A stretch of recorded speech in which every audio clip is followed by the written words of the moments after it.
Oh, here we go. Here we go. Yeah. Cool. Okay, I'm super excited. Enjoy.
All right, so welcome everybody. Thank you for coming and helping me learn the Bhagavad Gita for myself. This is a totally interactive class, and it's not like a traditional Bhagavad Gita teaching class, okay? For anybody to say that they know the Bhagavad Gita through and through would be a really, really tall claim. People spend years and years on learning what it teaches. But I'm going to share with you things that I have learned in my journey, things that pertain to our daily lives from the Bhagavad Gita. So to begin with, how many people have read the Bhagavad Gita? 1, 2, 3, 4, 5, 6, 7. Very nice. Very good. So what is the Bhagavad Gita? Sorry? A conversation. Okay, it is a conversation. What else? It's a conversation between two friends to begin with. It's also a discourse on the art of conversation, how two friends can talk with each other without really getting on each other's nerves and killing each other and putting their points across. So the Bhagavad Gita has been written beautifully, demonstrating how two friends can talk about their viewpoints and discuss matters of importance. So that's a very, very succinct point about the Bhagavad Gita. That's one of them. What else is the Bhagavad Gita?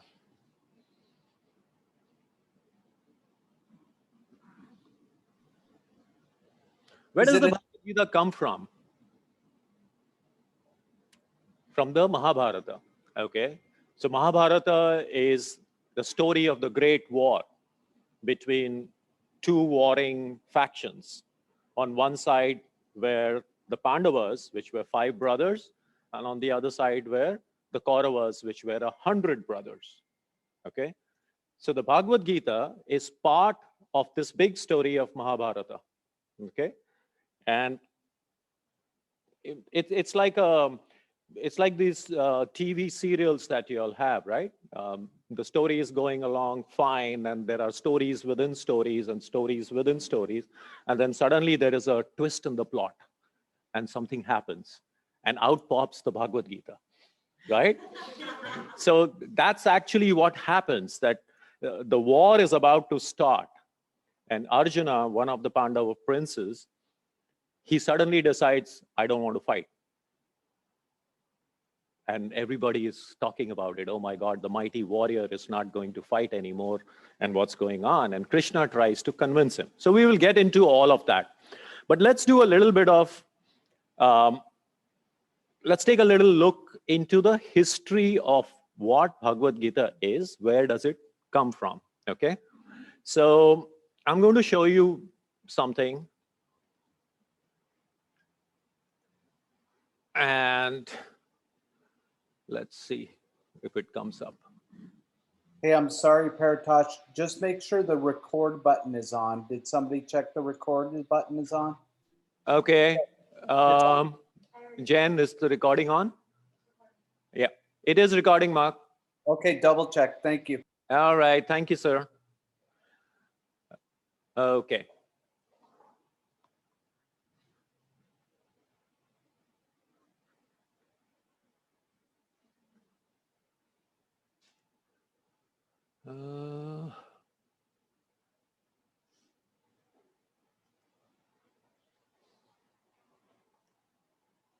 Okay. Can everybody see this? Mark, is it clear to you a little bit? Yeah, it's a little bit. It's okay. I'm just following your discourse. Okay. So these are two artifacts which were discovered in an area called Mehergarh. This is from 7000 BC. You see the two forms over there? These are the original forms of the deities that were worshipped during that period. Now, this is pre-Indus Valley civilization. This is pre-Mohenjo-daro. Okay? The reason I bring up this is this other slide that I'm going to put up in a moment, as soon as I figure out how this thing works. Okay. As you can see, I'm technologically very, very competent. Here we go. Yeah, and if you're on a PowerPoint, if you're on your computer, if you just hit the forward arrow, it should advance slides. Yeah, I got it, Mark. Thanks.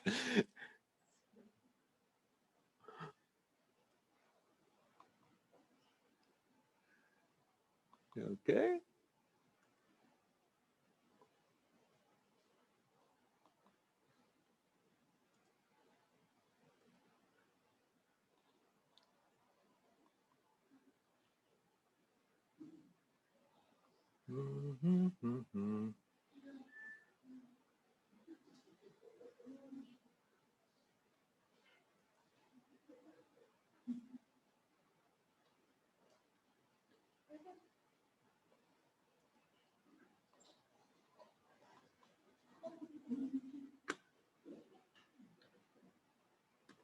What is the matter here?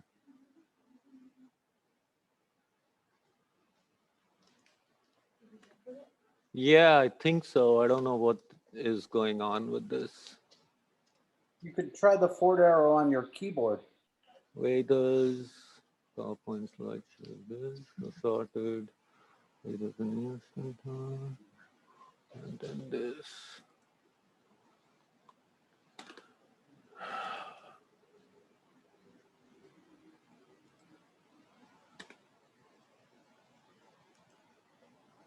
Yeah, now it changes. But see, this is what I want to bring up here. This is the one. Why is it not moving there?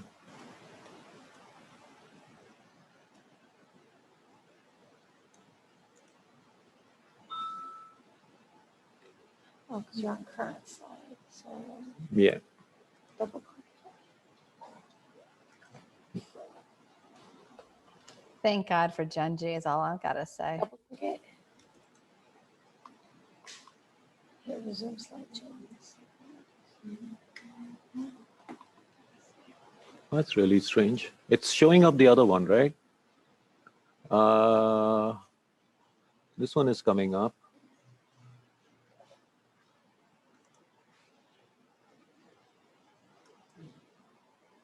This comes up, Yeah. but this one doesn't. I don't know why.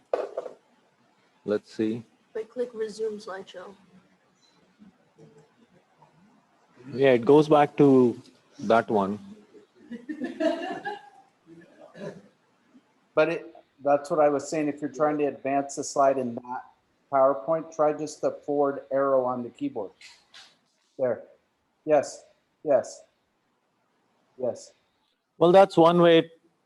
I was just jumping to another one. Yeah, there we go. Thank you, Mark. No problem.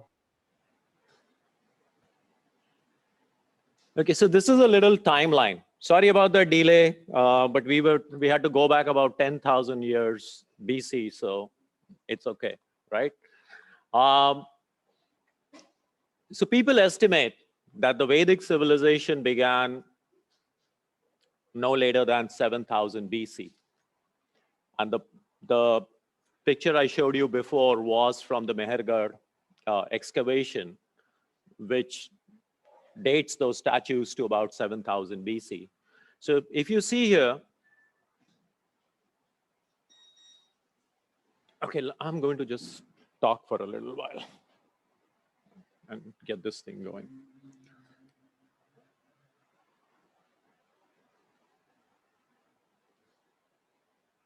Do you all know what religion Bhagavad Gita pertains to?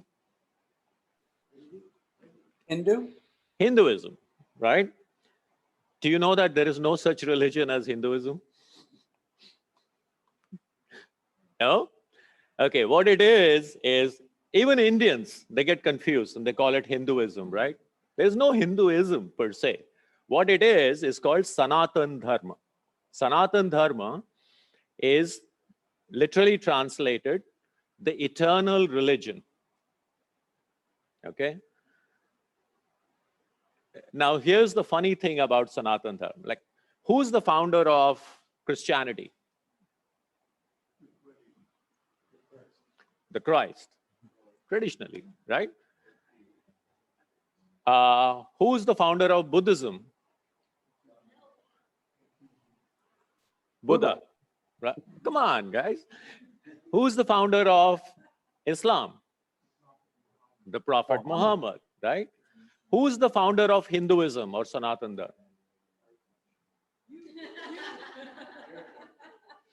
No, it's, so look at it this way.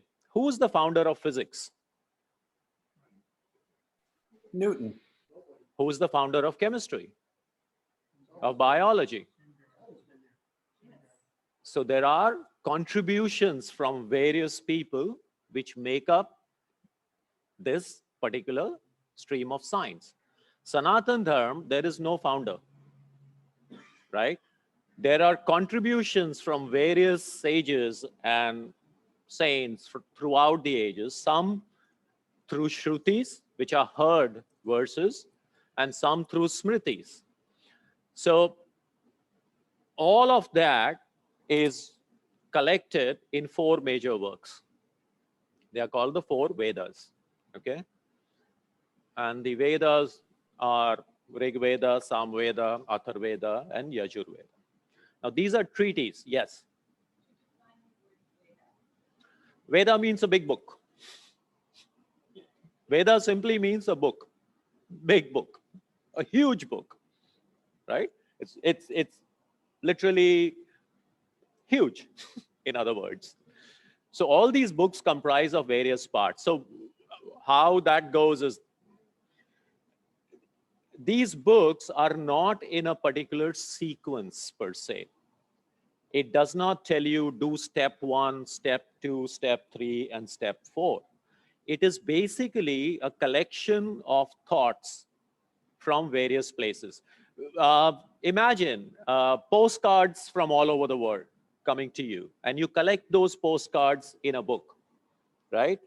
Or you walk into a forest, and the forest is full of various trees and flowers and vines and bushes and fruits and all kinds of things, right? So the Vedas are like that. Based on the Vedas, we have about 108 Upanishads, which are compendiums of explanations for these. So they pick a particular tree or a flower, and they give you the details about that. It is still not a clear-cut, concise guidebook per se, right? It is just the views on one particular flower. So from the forest, now you've come down to the explanation of a tree or a flower, right?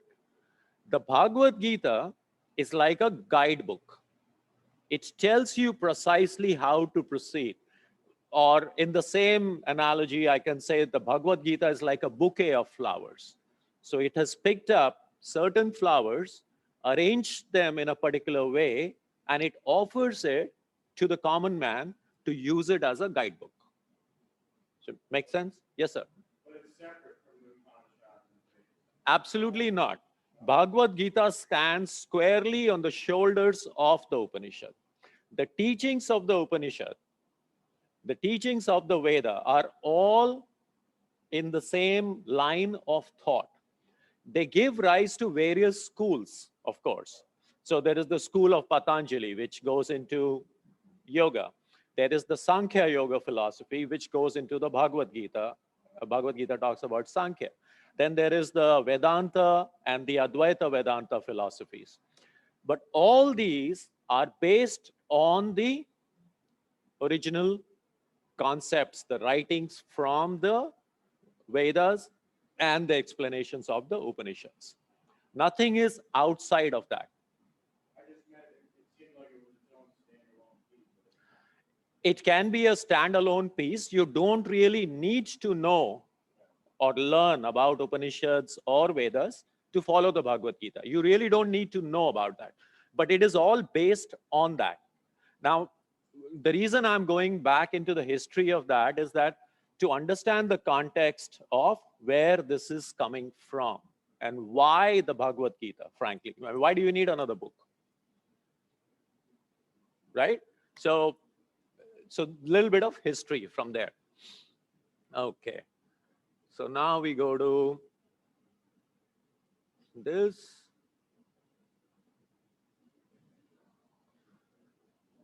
So that was from a different presentation that I did earlier on Vedanta, and I thought I'll just introduce that from there. And now we come to the Bhagavad Gita. The Bhagavad Gita is literally translated, it's called Brahma Vidyam Yoga Shastra. So Brahma Vidyam Yoga Shastra. What does Brahma Vidyam Yoga Shastra mean? Wow, right? Brahma Vidya, like I said earlier, the science of the Supreme. Brahma is supreme, and it's called the science of the Supreme. So in Sanatana Dharma, the Vedas, the Upanishads, they are all treated as science, not as someone's mystical writing. Some of them sound very mystic, but they all come under the category of science. So it's called the science of the Supreme or the Supreme Science. Okay? Right. So before we start with actually the Bhagavad Gita, I have one more question. How many gods are there in Hinduism or Sanatana Dharma? What? 3,000? Maybe more? One? Many? So it's very confusing. Like you can say Krishna is a god, Shiva is a god, Vishnu is a god, Brahma is a god, Indra is a god. Today is a very auspicious day. Today is Vijay Dashmi, which is the celebration of goddess Durga. It's actually a very, very auspicious day and a big festival in India today. She has multiple forms, and in these past 9 days, we worship her in 9 different forms. So why so many gods?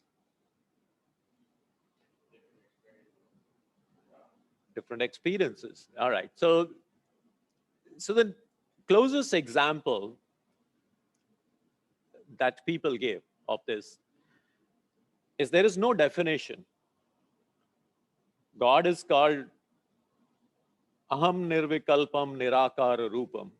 It's something beyond your comprehension. There is no form, right? So how do you connect to such a God? When there is no form, no shape, no name, how do you connect? Does the existence of gods necessarily mean there is a religion? That's up to your interpretation. If you want to look at it as religion or spirituality, or personally, if you ask me, does the existence of a God, first of all, is we have to be convinced that there is a God before we go to the next one, right? So it's totally up to interpretation. This is the philosophy presented, and then it's up to you how you want to interpret it, whether there is a God or not. This is all personal calls. Like, it doesn't say to read the Bhagavad Gita, you have to believe in a God. It doesn't say that, right? But it does say that this is the sequence, and we will look at that, right? So coming back to that, why do we have multiple gods in Hinduism? So the example that is given is that because there is no description, it's beyond comprehension, and it is present everywhere, you can't really connect to this consciousness or God or whatever you want to call it. Therefore, to personalize your own experience of a God, you give it a name and form. So that's called personalization of God. Therefore, you have Shiva, a Vishnu, a Rama, a Krishna. These are different forms for you to connect. The example that they gave is this: water has no shape, no form, right? But if you take water and put it in a container and you freeze it, it becomes ice. And the ice takes the shape of the container. Now you can actually have a structure in your hand that you can relate to. Like if you lift water, it just slips through, right? So now when you have ice, it has a name, form, shape, structure that you can actually connect to, because we are in this human form and we need a shape and form to connect to. And therefore, Hinduism or Sanatan Dharma talks about multiple forms of God, but they all lead to the same consciousness. Right? Clear so far? So it's not multiple gods, it's multiple paths to the same God. Many times people think that Hinduism or Sanatan Dharma is a polytheistic religion. It's not. It's literally, you can call it pluralism. It has many ways, many paths to reach the same God, right? In fact, you'll be surprised to know that Buddha is considered one of the avatars of Vishnu, and Buddhism is one of the forms for the same. And it's included in the Vedas, Vedantas, Upanishads, and Buddhism. The philosophy of Buddhism stands squarely on the shoulder of Upanishads, just like the Bhagavad Gita does. It's just different terms, right? Okay.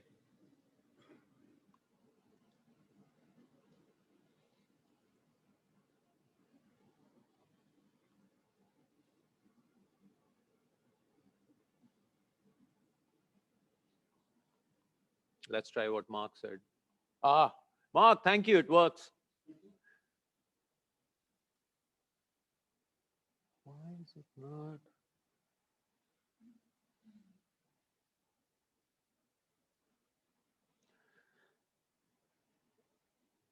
Okay.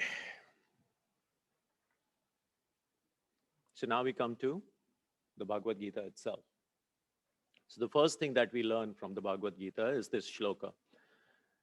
It says, Om Vasudeva Sutam Devam Kansa Chanur Mardanam Devaki Paramanandam Krishnam Vande Jagadaguru.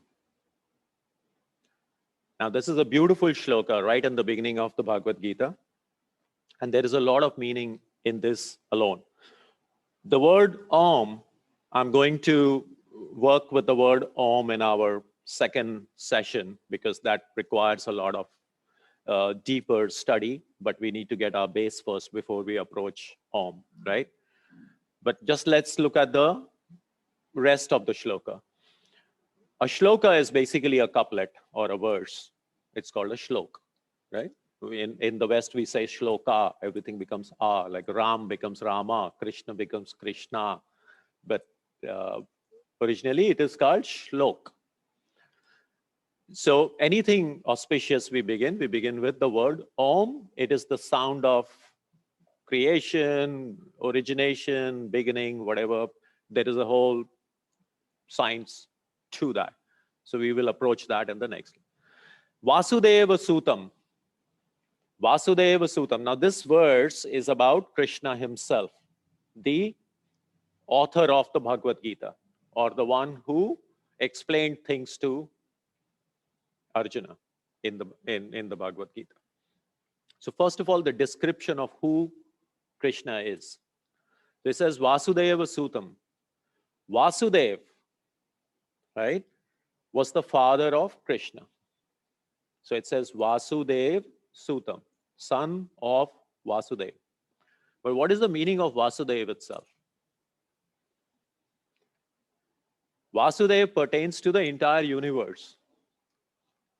So the son of the universe is the God himself. You see the circular thing happening here? The God Krishna is created as the son of the universe itself. Vasudeva Sutam. So it doesn't refer just to the physical father. Vasudeva Sutam, Devam is God. Vasudeva Sutam is Krishna, the son of Vasudev, but Vasudev also referring to the entire universe. So the Godhead here is created by the universe itself, right? And goes on to say, Kansa Chanur Mardanam.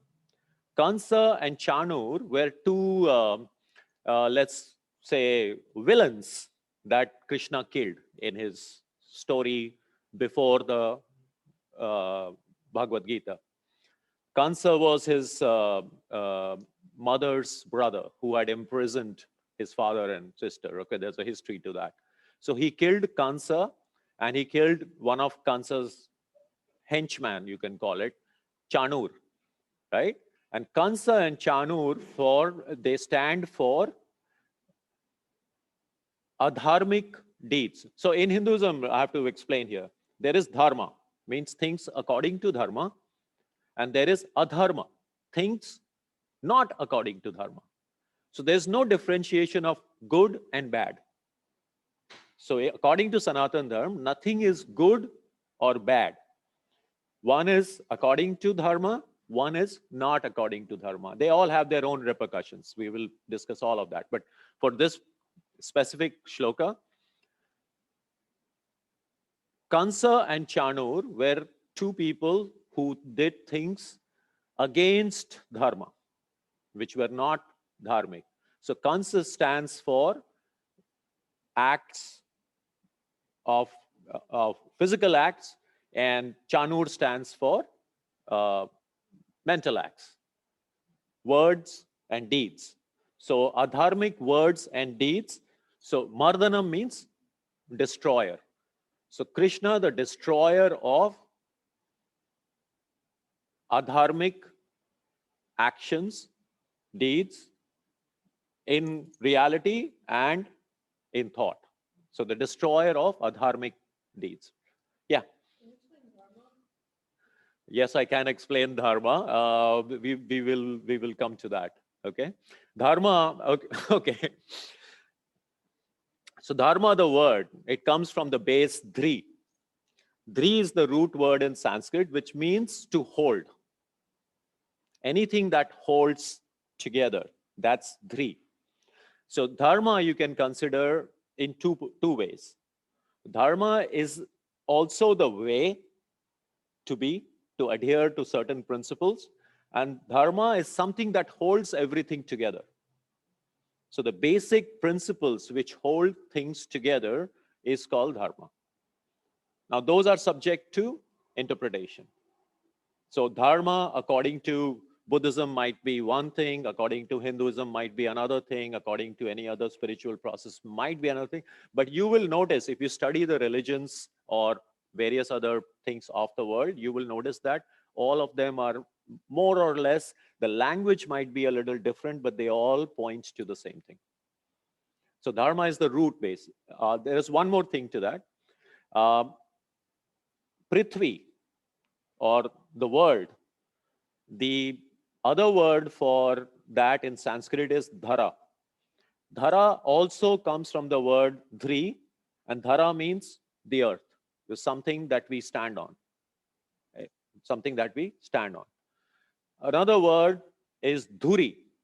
The dhuri is the axis around which the whole world rotates. Dhuri also comes from the word dhri. So you can take dharma to be the central principle around which everything revolves. It's the base ground on which you stand, or it's the base principles, and also the way to follow these.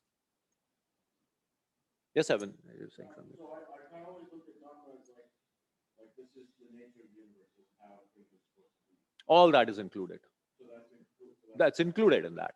So dharma is the way to be and also the principles. Right.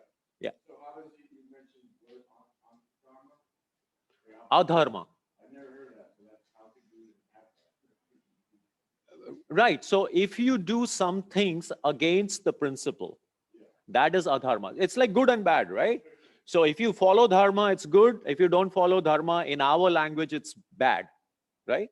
But instead of using the term bad, we use the term adharma. I just always thought that even if you go against it, it's always going to like balance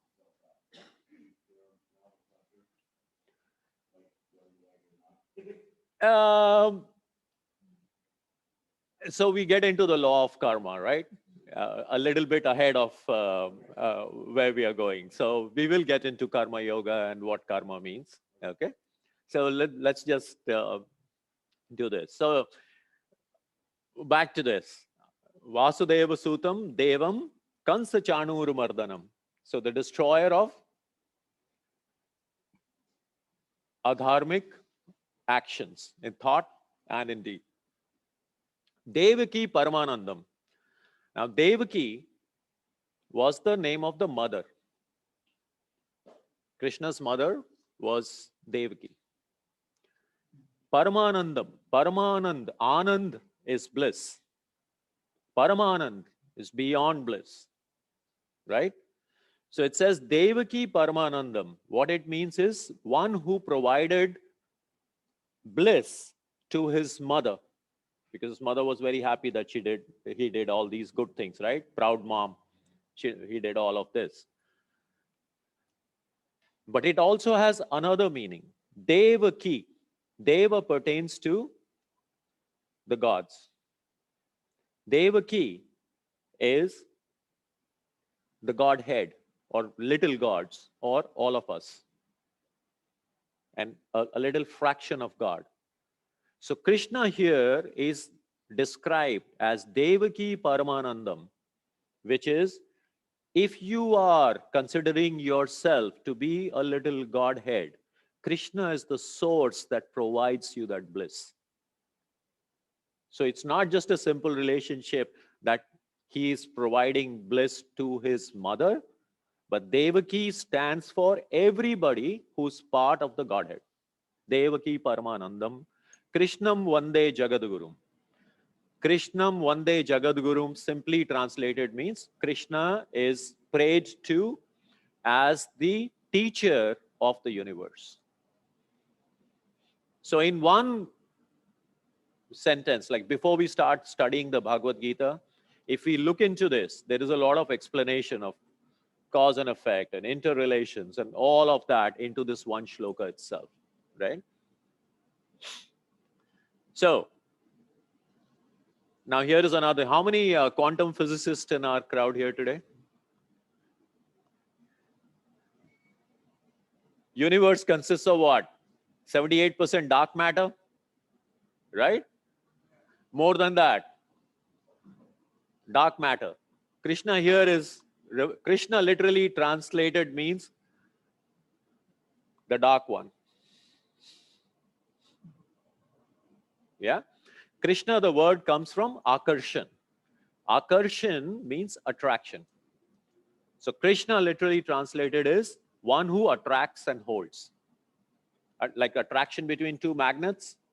So akarshan means attraction. And Krishna means the one who attracts and holds. So by definition itself, Krishna is the one who attracts you and holds you and imparts the knowledge of dharma to you. Right? He was sent to inform us that there is more to life than the everyday experience of senses. Self-explanatory. What is that old quotation that we don't really experience life, we only experience our nervous system, right?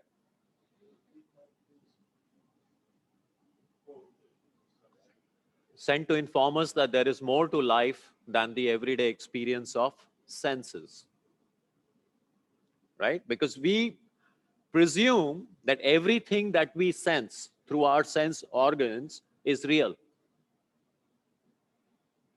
And that's where the problem begins. We think that everything is real. Everything that we see, feel, touch, smell is all real. It is real to us, but we will see in the next chapter whether it is, right? It also says he was sent to spiritualize life, to realize the true reality. It also says manifest a divinity already within us. So it says that what we are looking for is not out there. It's in here, right? And the last line is Brahma Vidya, Brahma Jnana. Jnana Yoga means unification or realization of that Brahma Vidya. There are many ways to look at it. Yoga means union. So Brahma Jnana, Jnana Yoga is using knowledge to achieve unification or self-realization is what this is talking about, okay? Why does this keep doing this?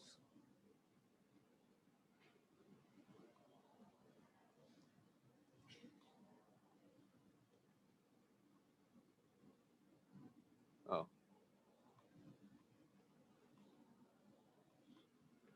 So now what's Brahma Vidya? We already touched upon this. I'm just going to read from here. Brahma Vidya means knowledge of an underlying reality which would inform all other studies and activities.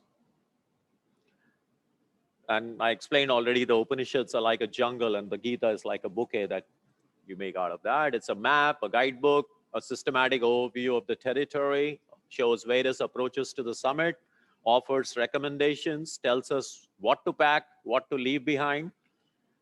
It's a personal guide. So the Bhagavad Gita is a personal guide, basically. It has questions not about philosophy or mysticism.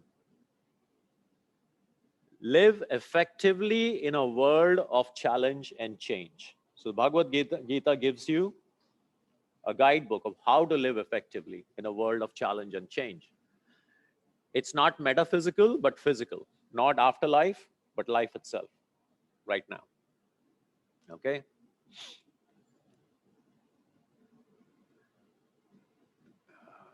Man, this keeps on.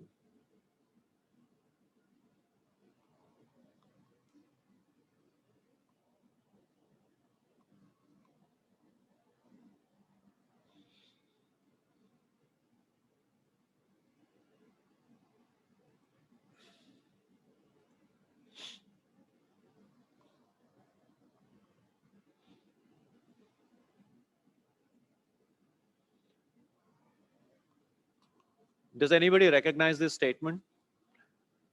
Perennial philosophy. There's an infinite, changeless reality beneath the world of change. The same reality lies at the core of every human personality. The purpose of life is to realize this reality experientially, that is to realize God here on earth. Where is it from? You recognize it? From? Aldous Huxley. Brilliant. 10 points to the man. And That's the maximum we have. Right. So this is from Aldous Huxley and from perennial philosophy, basically, right? And this pertains to the Bhagavad Gita. So the Bhagavad Gita is a dialogue that takes place in the depth of consciousness, and Krishna is the spark of divinity that lies at the core. Arjuna is every man in action. There's another way to look at it. But before we get into the philosophy of Tattvamasi, let's talk about the background of the Mahabharata. Let's talk about some interesting things. I see people are falling asleep. So let's bring some attention back. So let's talk about Mahabharata first, where the war took place, who were the players, and what happened, right? Anybody know about Mahabharata? You're aware of Mahabharata? What happened? Big old battle. Everyone dies. And do they go to heaven or do they go to hell?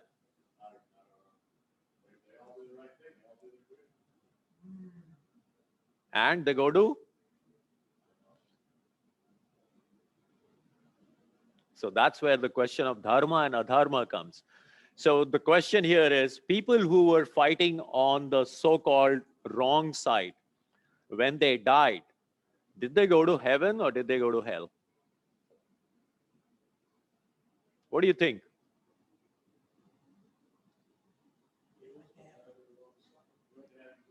Huh?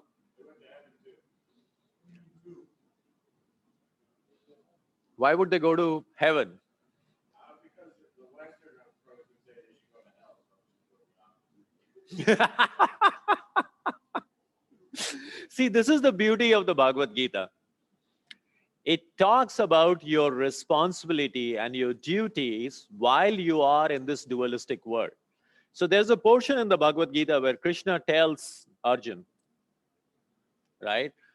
And he says that you can use the Vedas and Upanishads and Puranas and the spiritual process to convince yourself of many things. But while you are in this universe, in this world, you have been allocated a duty. And your job is to do that duty without getting attached to the fruit of the action. The central core of Bhagavad Gita, if there is one quotation that you want to take out of the Bhagavad Gita and you study, is karmanyavadikaraste ma phaleshu kadachana, which basically means, there are many variations of that translation. One of them is that you have the right to the work and not to the fruit of the action. So it basically says, do your work without getting attached to the results of that work. Karmanyavadikaraste, right? But anyway, we will come to that. Let's talk about Mahabharata. What happened in the Mahabharata? So today's session is only on the introduction. We'll get deeper into the Bhagavad Gita itself in the second week, and so today let's talk about Mahabharata. There has to be a ground, right? Why did this war happen?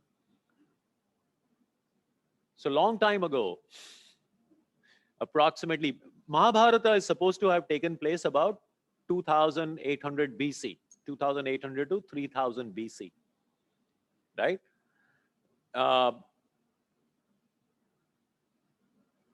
At that point of time, the Indian subcontinent as you see today was much larger. It included parts of Pakistan, Afghanistan, Nepal, Sri Lanka, Burma, Thailand. All of that was the Indian subcontinent totally. So everything was like part of that. So that there is an area up there right now which is called Kurukshetra. Kuru was the family name, and Kshetra means area. So there's an area called Kurukshetra, and it had a king who was the king of the whole area. His name was Vichitravirya. Vichitravirya had two sons, Dhritarashtra and Pandu. Dhritarashtra was blind from birth. Okay. And Pandu was the younger son. So because Dhritarashtra was blind, the kingdom was given to Pandu. This is the younger brother. But Pandu had a curse. He was not going to live beyond 30, 35 years of age, right? So by rights, when Pandu passed away, the kingdom should have gone to his eldest son. Pandu had 5 sons: Yudhishthir, Bhim, Arjun, Nakul, and Sahadev. All right? And Dhritarashtra, because he was blind, he had 100 sons.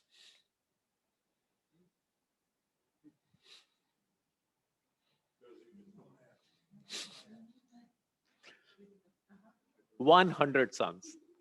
So these 100 sons, so what happened was Pandu went away to the jungles with his 5 sons for various reasons.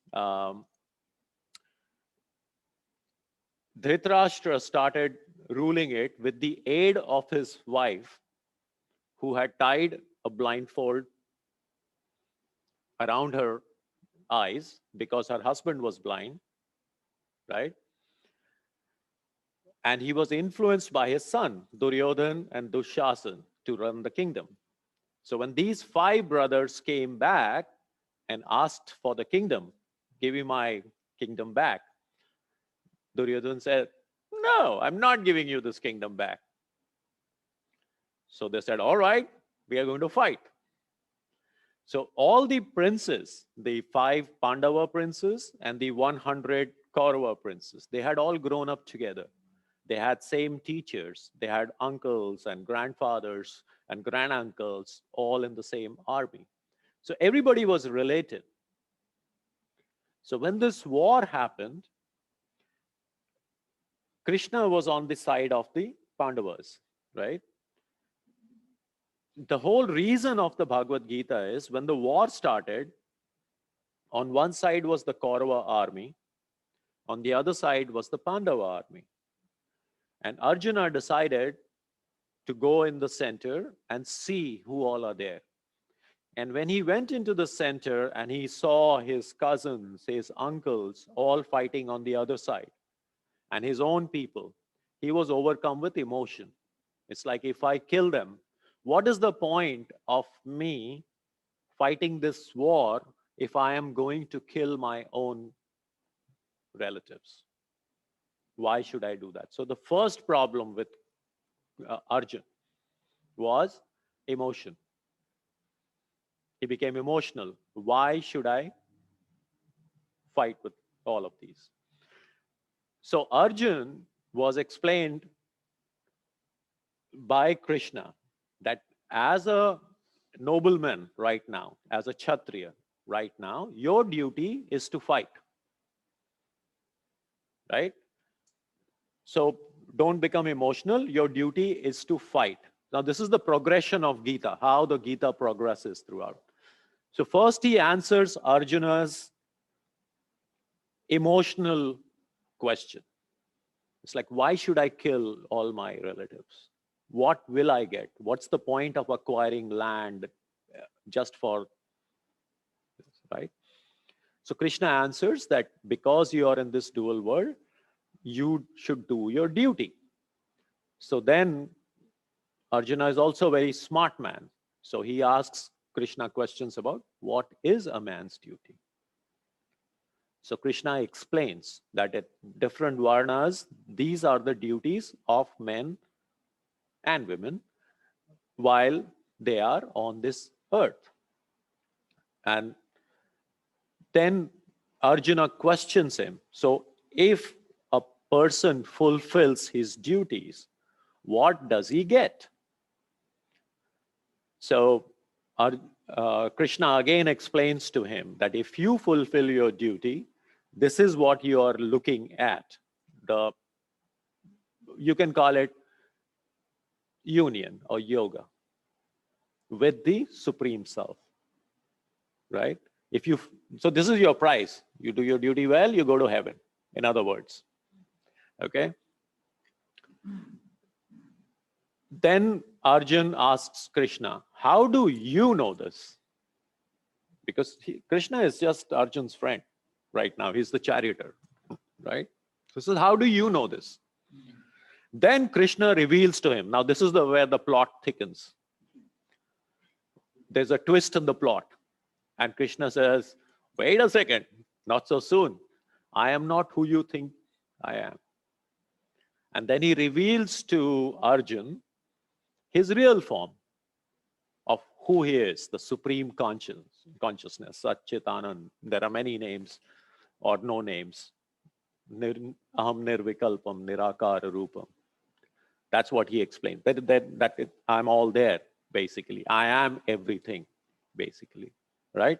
Aham brahmasmi. Then Arjuna gets a little shaken when he sees this form of Krishna. Now he takes another angle. So now he's become spiritually enlightened that this is God. So now he turns around and flips another switch and says, well, if everything is decided by you, what am I doing here? Why should I do anything? Right? It's like, so in Vedanta and Advaita Vedanta, or even in Buddhism, we always have this, the Theravada Buddhism and the Vajrayana Buddhism, right? Relative truth and absolute truth. Relative truth is that we live in this dual world, and absolute truth that we live in the whole thing is non-dual. So in the dual world, there is a separation. There is me and there is a God. There is I and Ishvara, right? In the non-dual world, it's all Brahman. There is no separation, right? So if there is no separation, and I'm Brahman, and you are Brahman, and you are Brahman, and everybody is Brahman, then why do this? Right? So this is what Krishna explains to Arjuna in the Bhagavad Gita. And the sar of that, or the essence of that, is simply this. As long as that there is an I, there is an Ishvara. That means as long as there is an identity of the self, there is a God. And you do your work in a proper way to realize this God consciousness and go through this channel of God to realize the ultimate yoga or samadhi.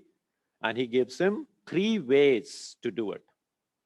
And those are the origins of Jnana Yoga, which is the yoga of knowledge. Bhakti Yoga, the yoga of devotion. And last, Karma Yoga, which we are still trying to figure out. How does this Karma Yoga thing work? And everybody is talking about Karma Yoga and what is karma and what is cause and effect and the law of cause and effect. All that is explained by Krishna to Arjuna. And then he tells him that these are the methods which are available. Now it's up to you to choose what you want to do. So even after all of that, Arjuna does not get convinced totally.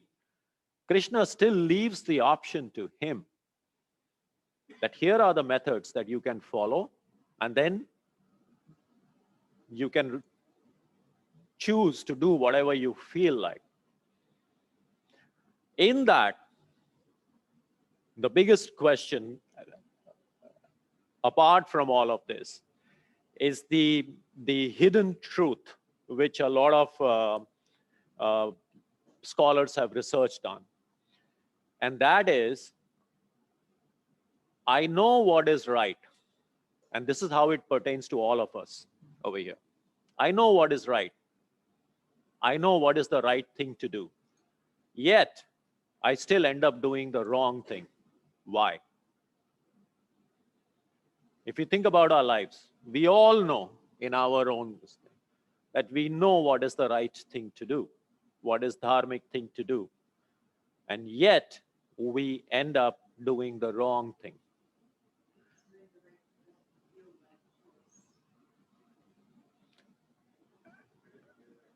That is very, very, only when it is very clear cut between the right thing and the wrong thing, right? What about good and pleasant? Right? So that is the complete philosophical explanation, Sankhya philosophy. It is called the Sankhya philosophy. The difference between Purusha, Prakriti, how Prakriti works and interacts with Purusha. Or in other words, you can say, if you follow different things, Shiva and Shakti. How do Shiva and Shakti combine to create this universe? Right? What is Rajas, Tamas, Sattva? What are the three gunas, right? How do they interact? How does one person become like this, another person becomes like this, right? And how do people make these choices? So it talks about Shreya and Priya, the good and the pleasant. And what is our method of choosing one so that we live our lives right, or choose the path of salvation? So, yes, sir. I want to back up for a second. Yeah. You described three paths, and Three? one is bhakti, and the other is karma yoga.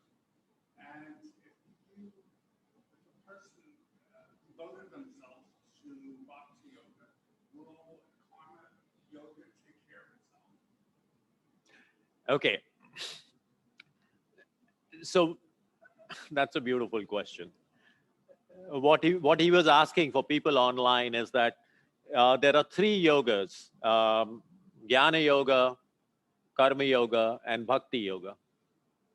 If you take care of um everything by Bhakti Yoga, will Karma Yoga take care of itself, right?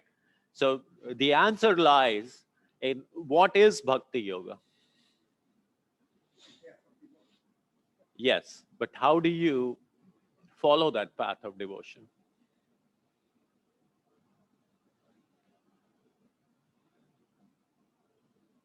It is not by simply going to the temple or the church and singing praises of God.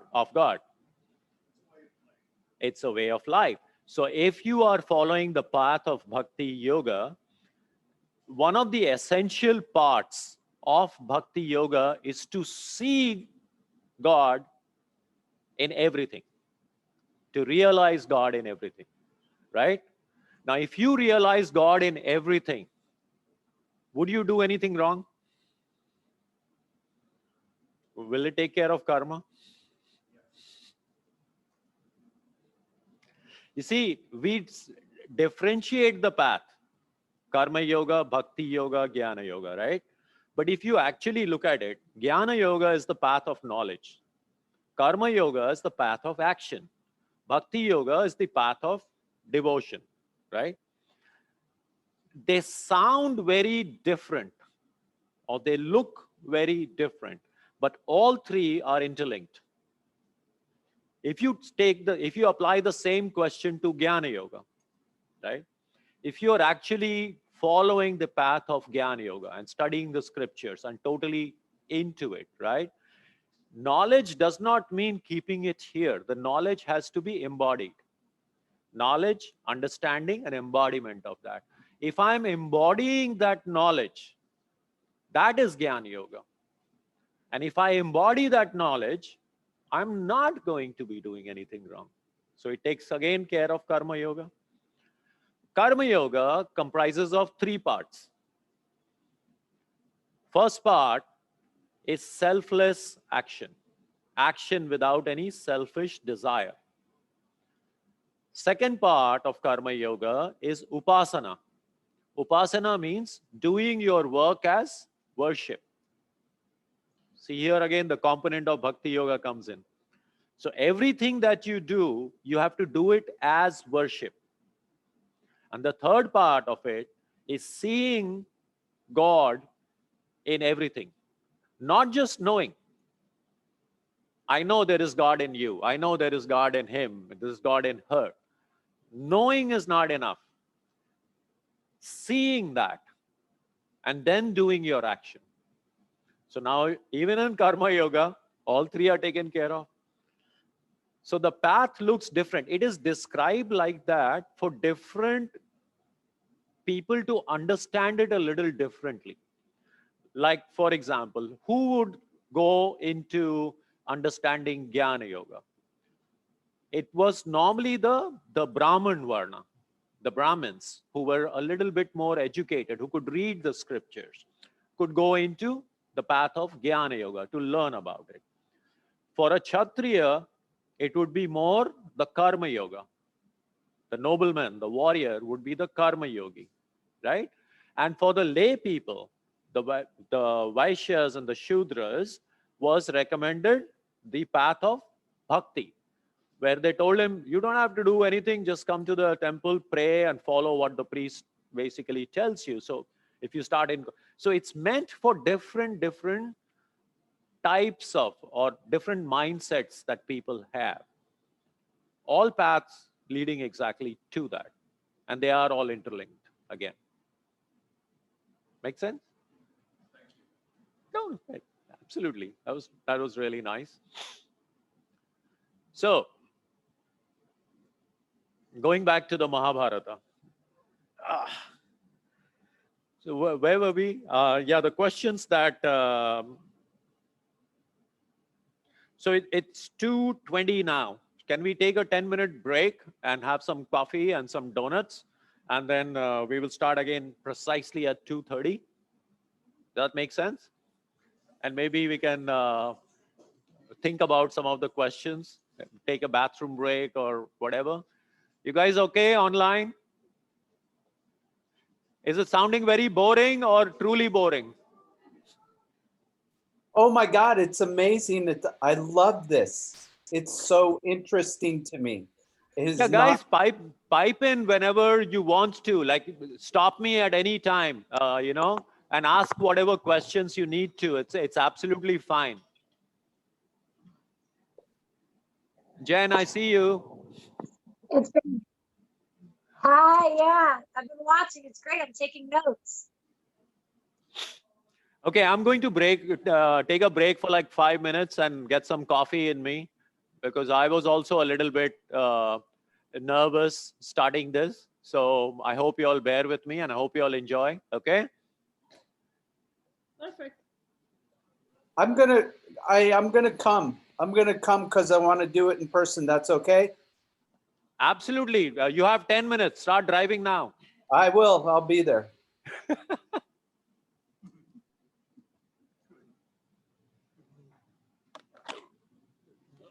Oh, my legs.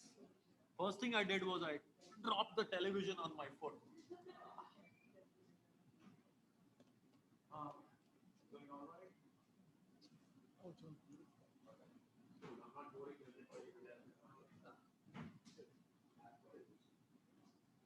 You just stop kvetching so much about your foot.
A little bit of both.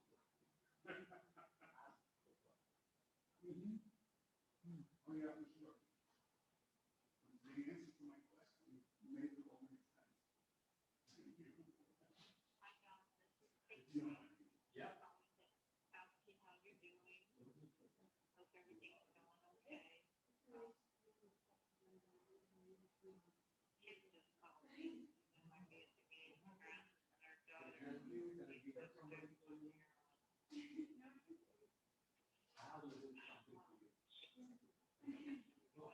She did, but the hospital saved her. She did it again.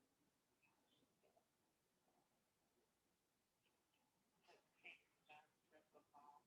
They're chilling out. Do that.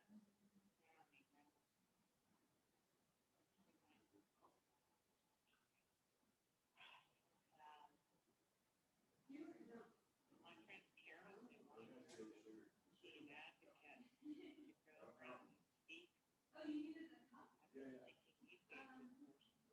She won't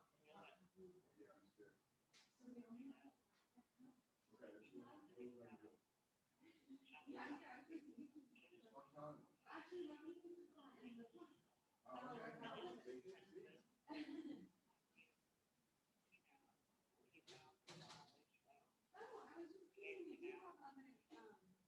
trying to get somebody with that, with school. Anyway, hopefully we can get it.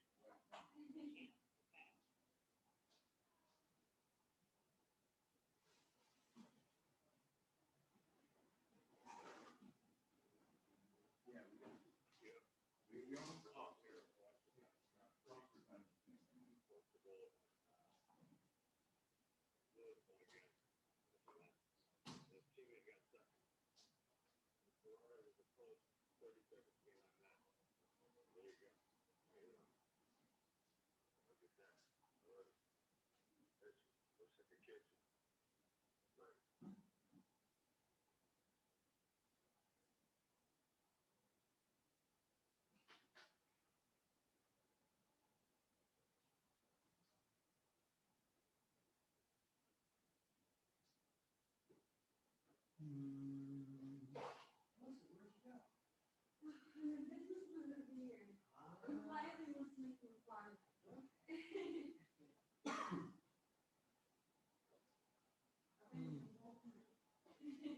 Absorbing.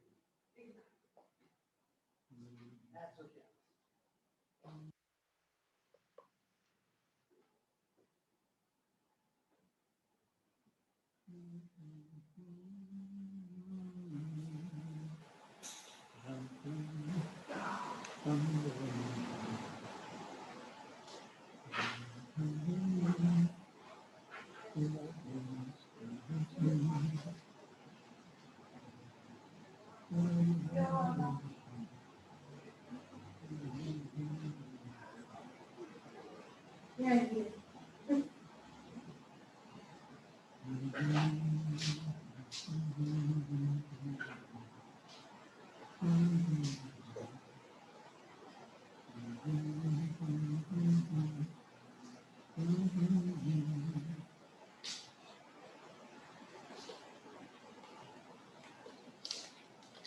Weekends tomorrow afternoon.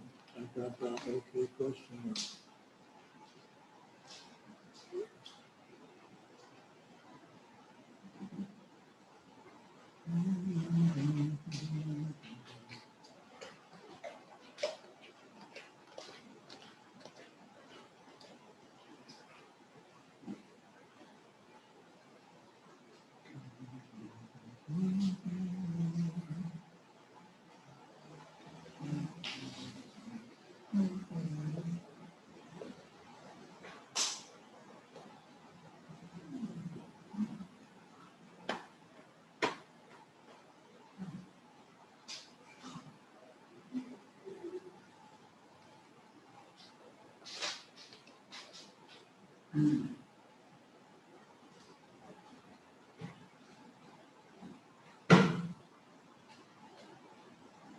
So,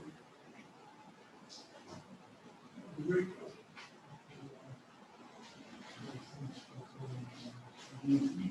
Well, let's see, you ever get me my invisible friends all sorted out? Yes, I did.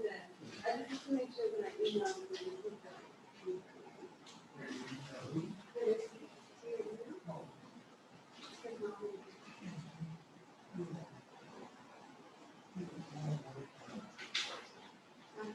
Which one do you the least?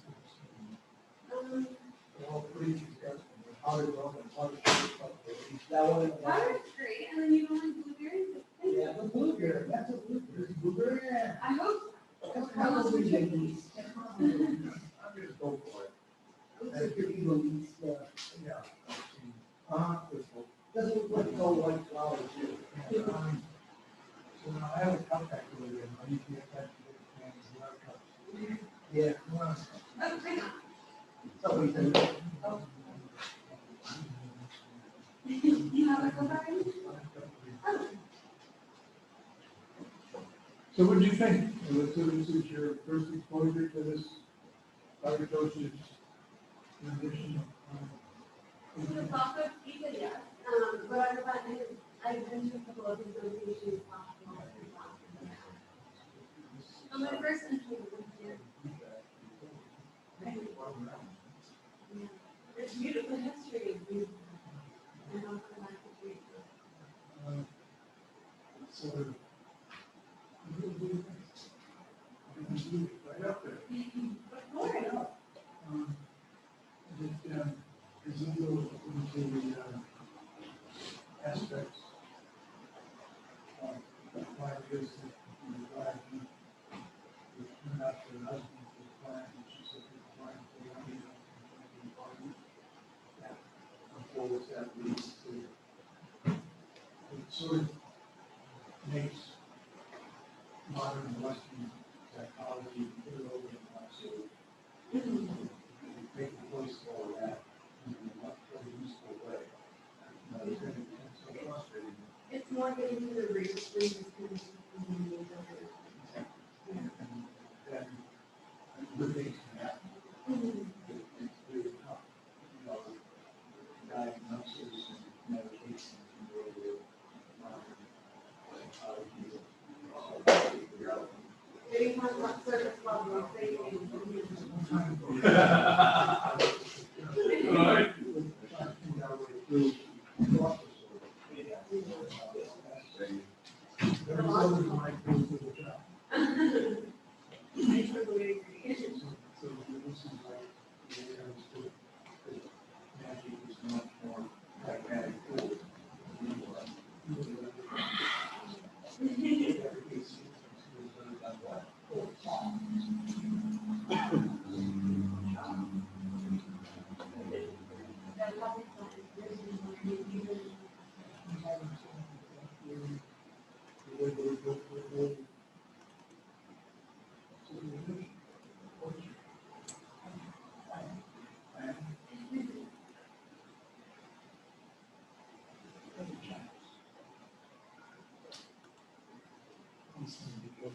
But my eyesight is terrible. No comes to college.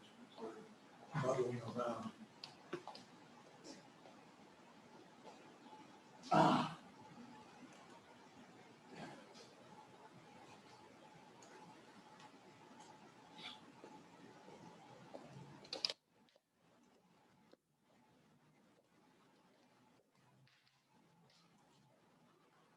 Just shut down everything and start from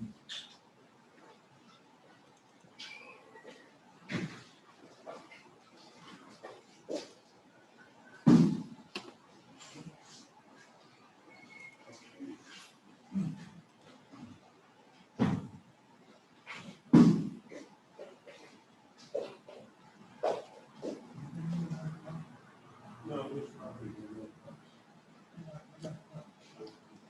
I'm not sure. I'm blind. I'm a blind guy.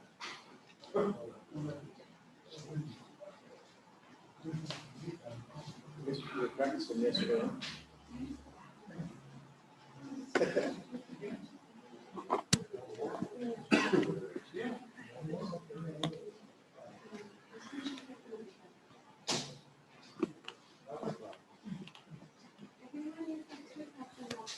Oh, you're great. Thank you so much.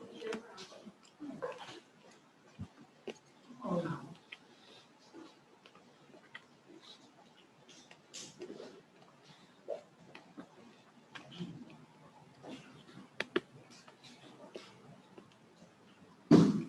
so all right, I'm ready to do it again. Okay, no problem.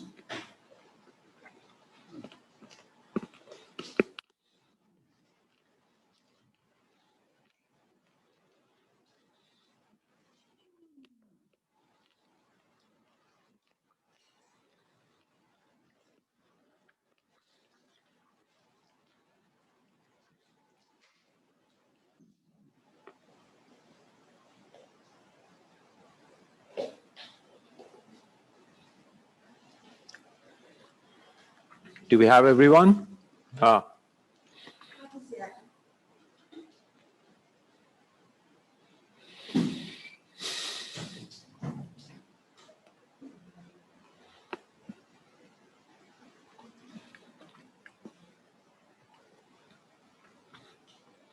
Just a reminder for people online, all these slides, they will be sent to you as a PowerPoint so you can use them later. I didn't send it before because everybody is, I presume, like me. Like whenever I got notes for a particular lecture, first thing I did was, instead of paying attention in class, I went through the notes. And this is a practice about being present. So having said that, let's just do a little bit of getting present. And can we do a little bit of 5 minutes of a meditation practice just to attune ourselves back into this?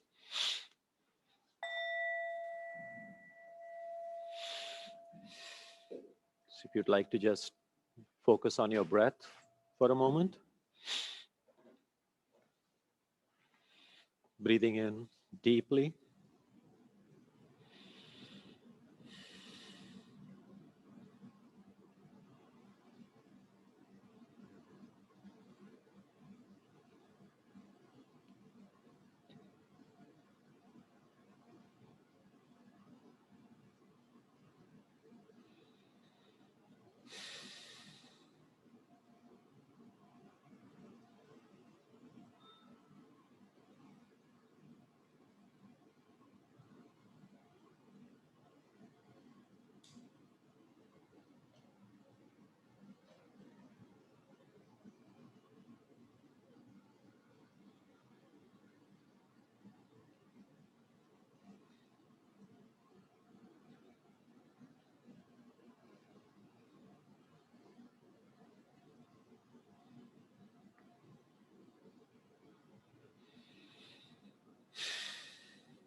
So before we get into the actual dialogues of the Bhagavad Gita, what does Arjuna ask and what does Krishna reply? In Krishna's reply is the philosophy of Sankhya. It's called the Sankhya philosophy. Sankhya means numbers. It's a numbers philosophy. The relation between consciousness or spirit, soul, mind, body, matter. What does all this mean? And how does it relate to each other? What is the identity? What is ego identity? What is I? What is consciousness, right? So we are going to do a small little experiment. If you guys would please close your eyes and think about, what is I? Who's I? Some people have done this before, so I want you to locate a specific area of your body where you feel I, me, right? So divide your body into three parts. When if you're sitting down, from the neck upwards, from the neck to the solar plexus, and from the solar plexus to the base of your spine. 3 sections, right? And just think about I. Just think I deeply and see where in your body, where do you feel this I?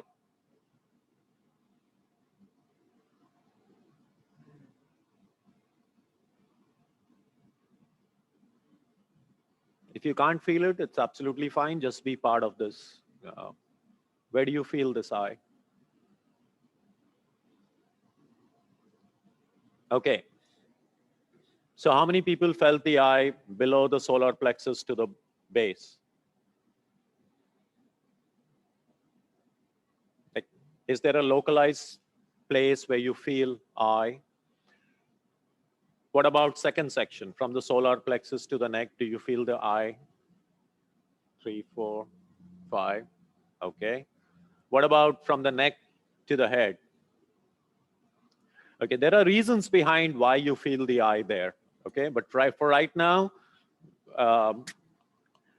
whichever section you are in, now divide it into 3 parts vertically. Like if you are here to here, divide it into left, right, and center. If you are here to here, divide it into left, right, and center. And again, think of the I. And where do you find it? Left side, right side, or center? Think about it. Concentrate on that. As you breathe in, think I. I.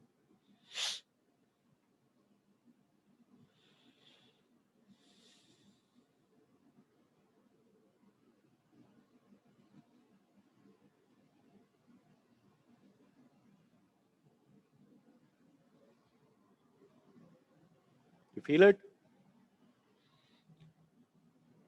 Where? People in the top section. Where do you feel it? Left, right, center? Center. People in the top section? Center right. On the left side? Okay, again, there are reasons for why you feel there. People in the center section, where do you feel it? Left, right, center? Center, center, left side, left side. Okay. Now the question is not where you feel it. The question is, who pointed out this I to you? You can't point out yourself. There is something that pointed out this I to you. Who is that? Or what is that? Is someone answering? Who's the one answering the question? You're asking me a question. We're answering. But who pointed out the I in you?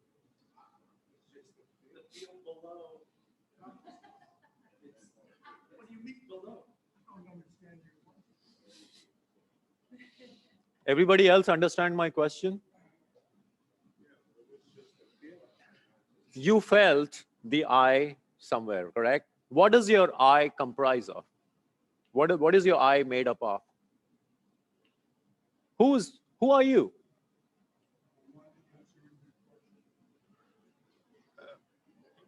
I would say that I am comprised of thought bubbles that come from like, here's consciousness above the ocean, and the I is like bubbles of air that come up from the unaware part of me that bubbles up into the surface of my consciousness. And the experience of that thought is the I. Is the I. Yet, something pointed out the location of the I in your current physical body. What is that something? Oops. 10 more points. Yeah. Atma, or so here's the idea basically, is the idea of the spirit or the consciousness that connects us all. So this is the derivative from Bhagavad Gita. Like, what is the definition of this consciousness? What is consciousness? Right? So basically it is that consciousness pervades everything. It is there apart from your I, and you're connected to it. And what is yoga? Yoga is to be connected to that supreme consciousness, or the spirit, if you want to call it, right? So this is the diagram that I have here is from Ken Wilber. It's called the great nest of being. Yeah, you can see it. So if you notice, what it says is that there is the supreme consciousness that you can call spirit. A subset of that is the individual Godhead or the soul. Now, there are two ways to look at the soul itself.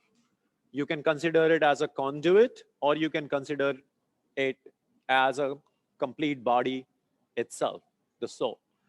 The subset of the soul is the mind, the individual mind. Now, this differs from Western thought process of mind is a product of the brain. Eastern philosophy says mind is there in spite of the brain. And there are many parts of mind. Okay, there is buddhi, there is chitta, there is ahankara, there is manas, right? There are different parts of it. So the big interconnected thing is called spirit, followed by soul, which is the subset of the spirit. And then comes the mind, which is a subset of the soul. And life, or us, living beings, are a subset of the mind.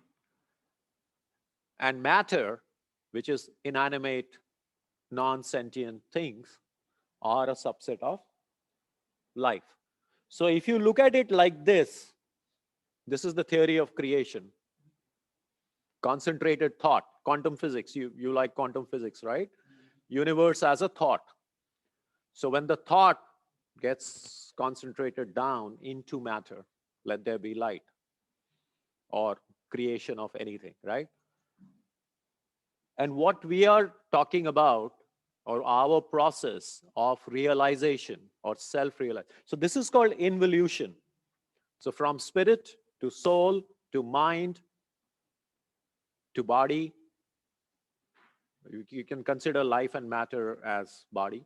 So if you just take the four parts, spirit, soul, mind, body, right? It's the process of involution, it's the creation. Therefore, we are all creations. We are all created, right? And what we are trying is exactly the opposite of that. We are mind and body connecting to the soul, connecting to that. That's called evolution, the consciousness. The realization of that connection. We already are. We just think that Our reality is based here in life and matter, right? And our realization to go from here to connect to this is the practice of yoga.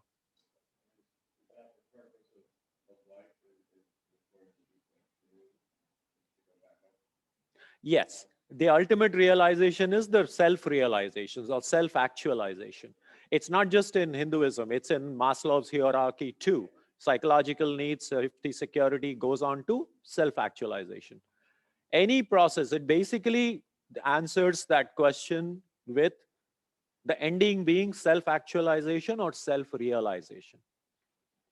So yoga is kind of a misnomer at times. Like we say, yoga means a union of mind, body with the supreme consciousness, correct?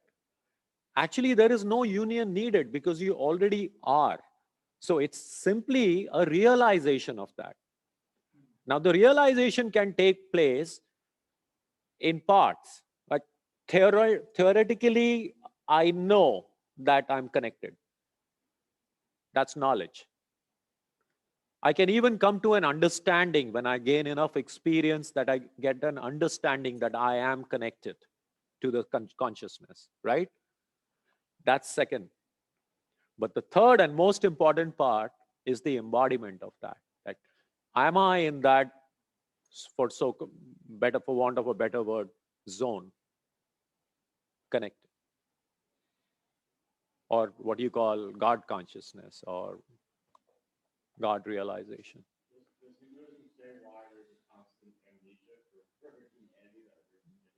Yes. We'll come to that. We'll come to that. The question of where is the I?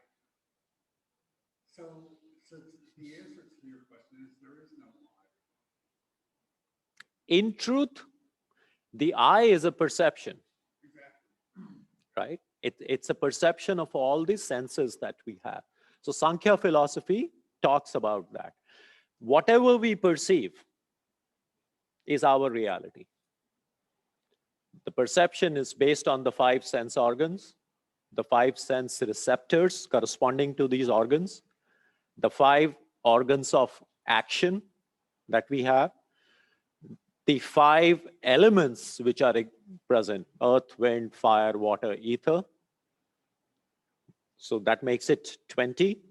The 3 states of mind, as per Sankhya philosophy, which is ahankara, buddhi, and chitta, or ahankara, manas, and chitta. 3 of that, and then the consciousness. So 23 plus 1. Prakriti is composed of these 23. And Purusha is that one. So spirit is Purusha.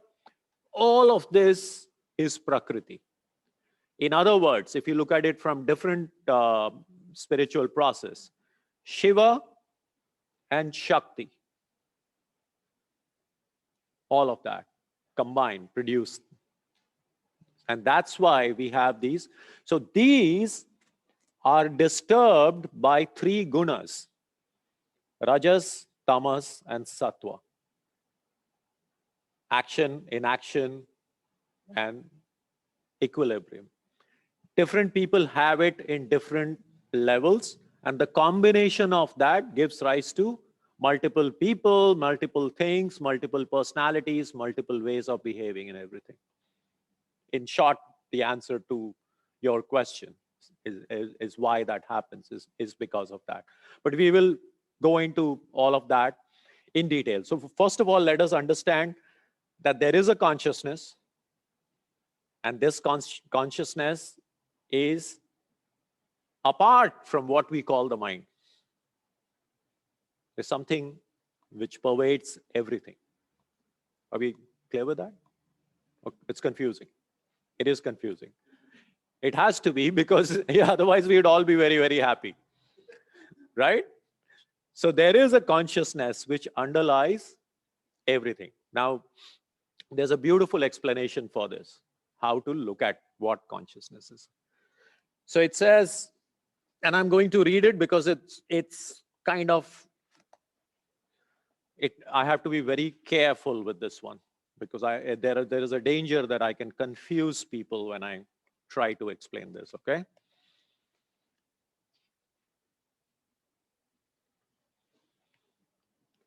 So this consciousness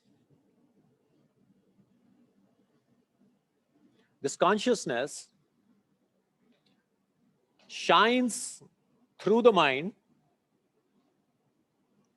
illumines the mind, and makes the body and matter perceptible.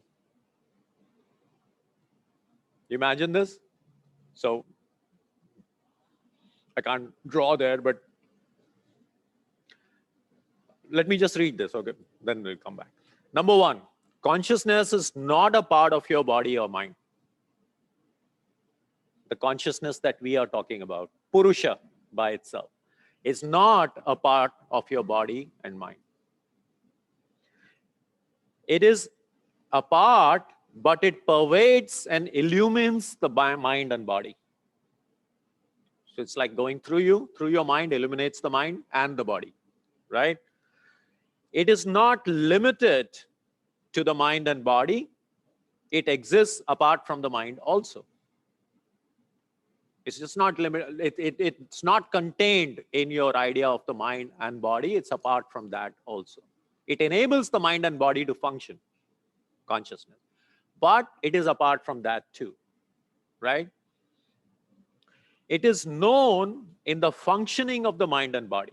So you can sense this consciousness in the functioning of the mind and body, right? Without the mind and body, the consciousness is still there.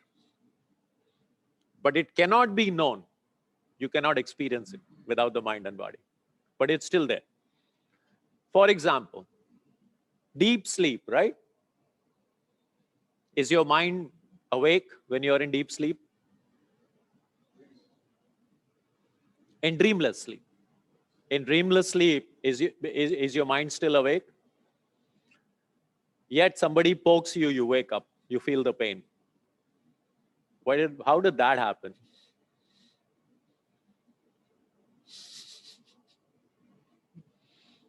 So the explanation of consciousness is like this. Imagine, can you see the light in this room? No, you cannot. How does light function? Science, all the scientists, how does light function? How do you see my hand? Light falls on it, part of it is absorbed, part of it is reflected. Therefore, you know there is light. And you see the hand. And you know that there is a mind because your mind is processing this.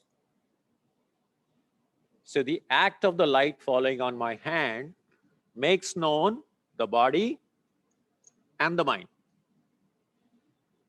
So light exists because I can see it in the reflection of my hand. If I take my hand away, is there light or no? There is, but you can't sense it. You can't perceive it.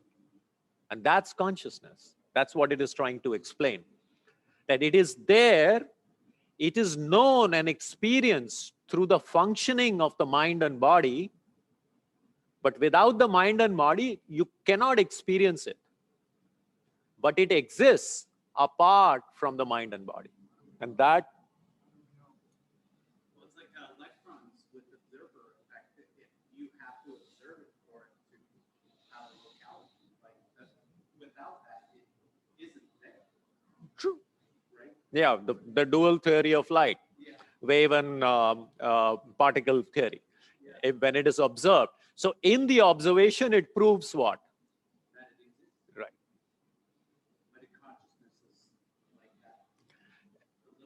Well, if you go down to the lowest particle of the atom, go to the Higgs boson, like if you're getting into that, if you go to the Higgs boson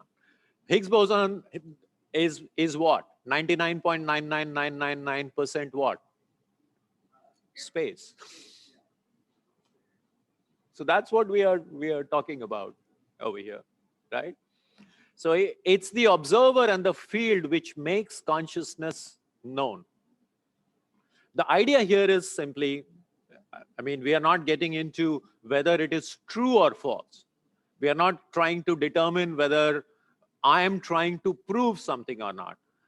We are trying to see what the Gita is telling us, how to differentiate and what the theory is.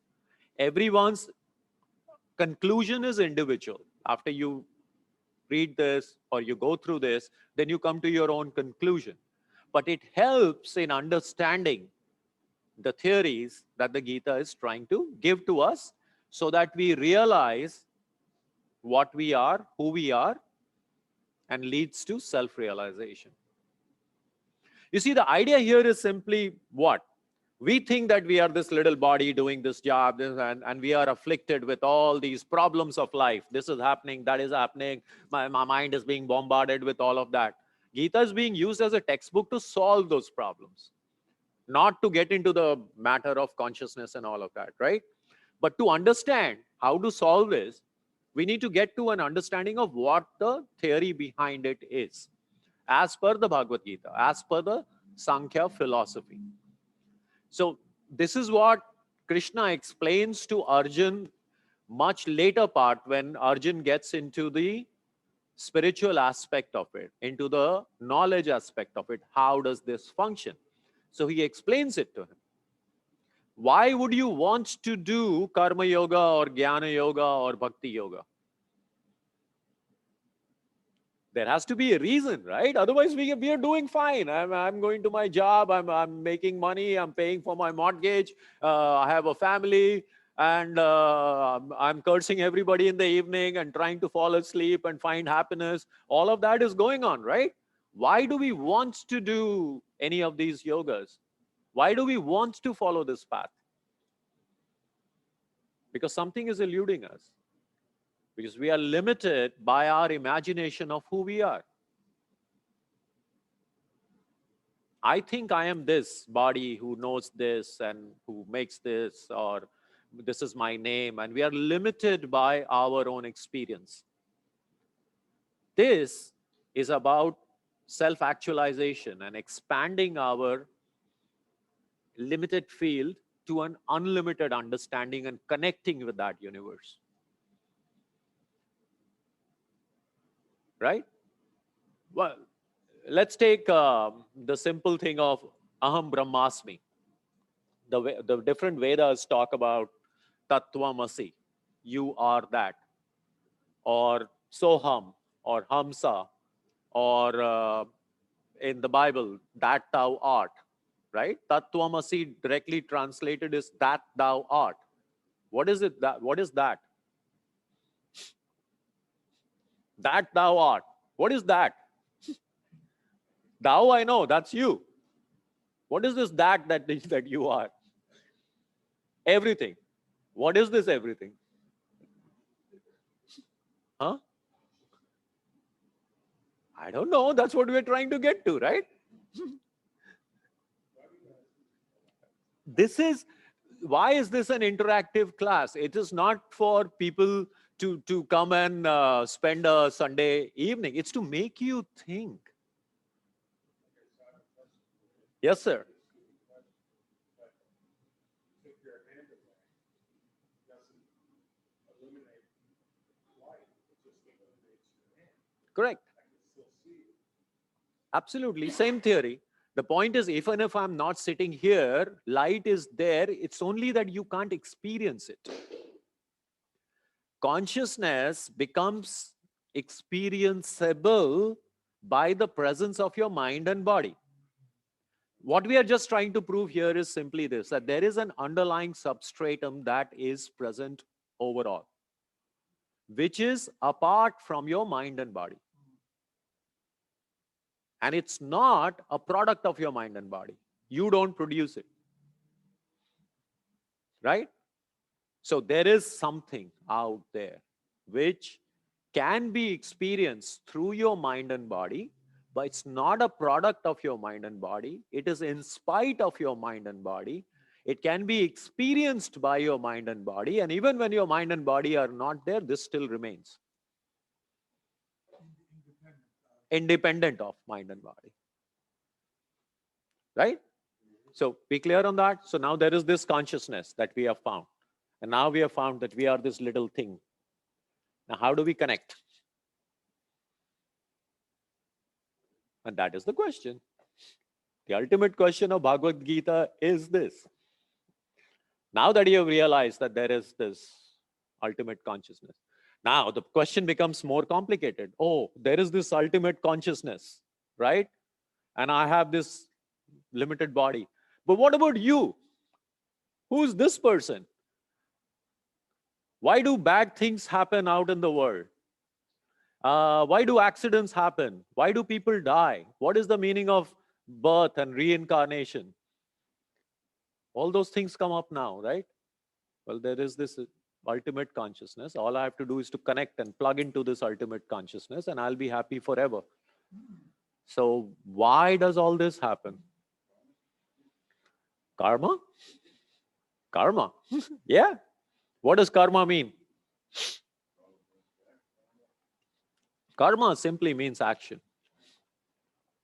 That's it. End of story. Karma means action.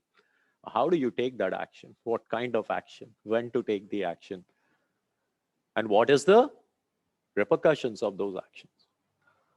That is the theory of karma yoga, of karma itself, right? So, we clear about consciousness? That there is something that exists apart from us, right? That's a huge thing, that if we have the realization of that there is something apart from us, that's the first part of understanding what we are trying to do here. Yes, sir, please. So, from what I understand, you could have said, this consciousness does not exist independent of us, the conscious being. No, it does exist. Independent. Absolutely, yes. But I do not exist independent of it. It does not exist in me, but I do exist in it. That's my question, I think. Come again? What was that? I'll think of another way to ask it later. Okay, all right. I'll think of another. Look, if you can, I didn't catch that. Like, can you explain? What are you saying? John's speech is trying to say, I exist independently of it, of my mind, but does my mind, my consciousness exist independently of me? No. Be very careful. It's not my consciousness, first of all. Right. We are not talking about my consciousness. There is a consciousness. We, all of us, are that consciousness already. Let's be very clear. If you're really getting into the theory of it, this is what it is. We really are all of that, the consciousness. But do you realize it? That's why we have these individual realities that we perceive and we find it to be real. And we consider that all this body is real, this exists. That light is real, this floor is real, it exists. It exists where? In my perception. And that the perception is our truth. So we feel that this is the reality. We do not exist apart from the consciousness, according to this theory. It's one and the same thing, Don. If you actually are looking at the realization of that, none of it exists independent of each other. For who has that consciousness? Right? Right. And the point here is the realization of that. It's like, do you realize that? More importantly than realization is, do you embody that? If you don't embody that, it's not going to answer any of your questions. We can sit here and ask questions till the cows come home and nothing will get solved. It's about the embodiment of that fact. There is a lot of knowledge which is available. We can all have theories and principles that we can sit and discuss all of. If we don't embody that, nothing is of use. And therefore, it talks about the action part of it. The yoga itself is action. Jnana yoga is action. Bhakti yoga is action.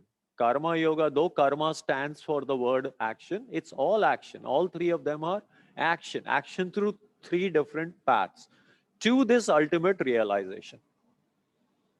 Yeah. To what?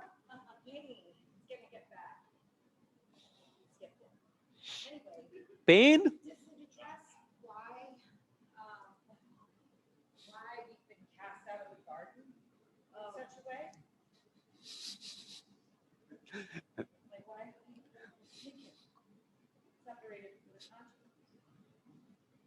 Well, the opposite of that question would be, so what is it use, what is it use, what is it use, to what end? Is the total opposite of that. Why are we not there and why do we get there? Yeah, because we are corrupted. No, I understand that. I get the argument. I'm passed out. I'm good. But what I don't understand is to what end redemption? To what end? Redemption. Suffering, redemption. Are those part of Bhagavad Gita?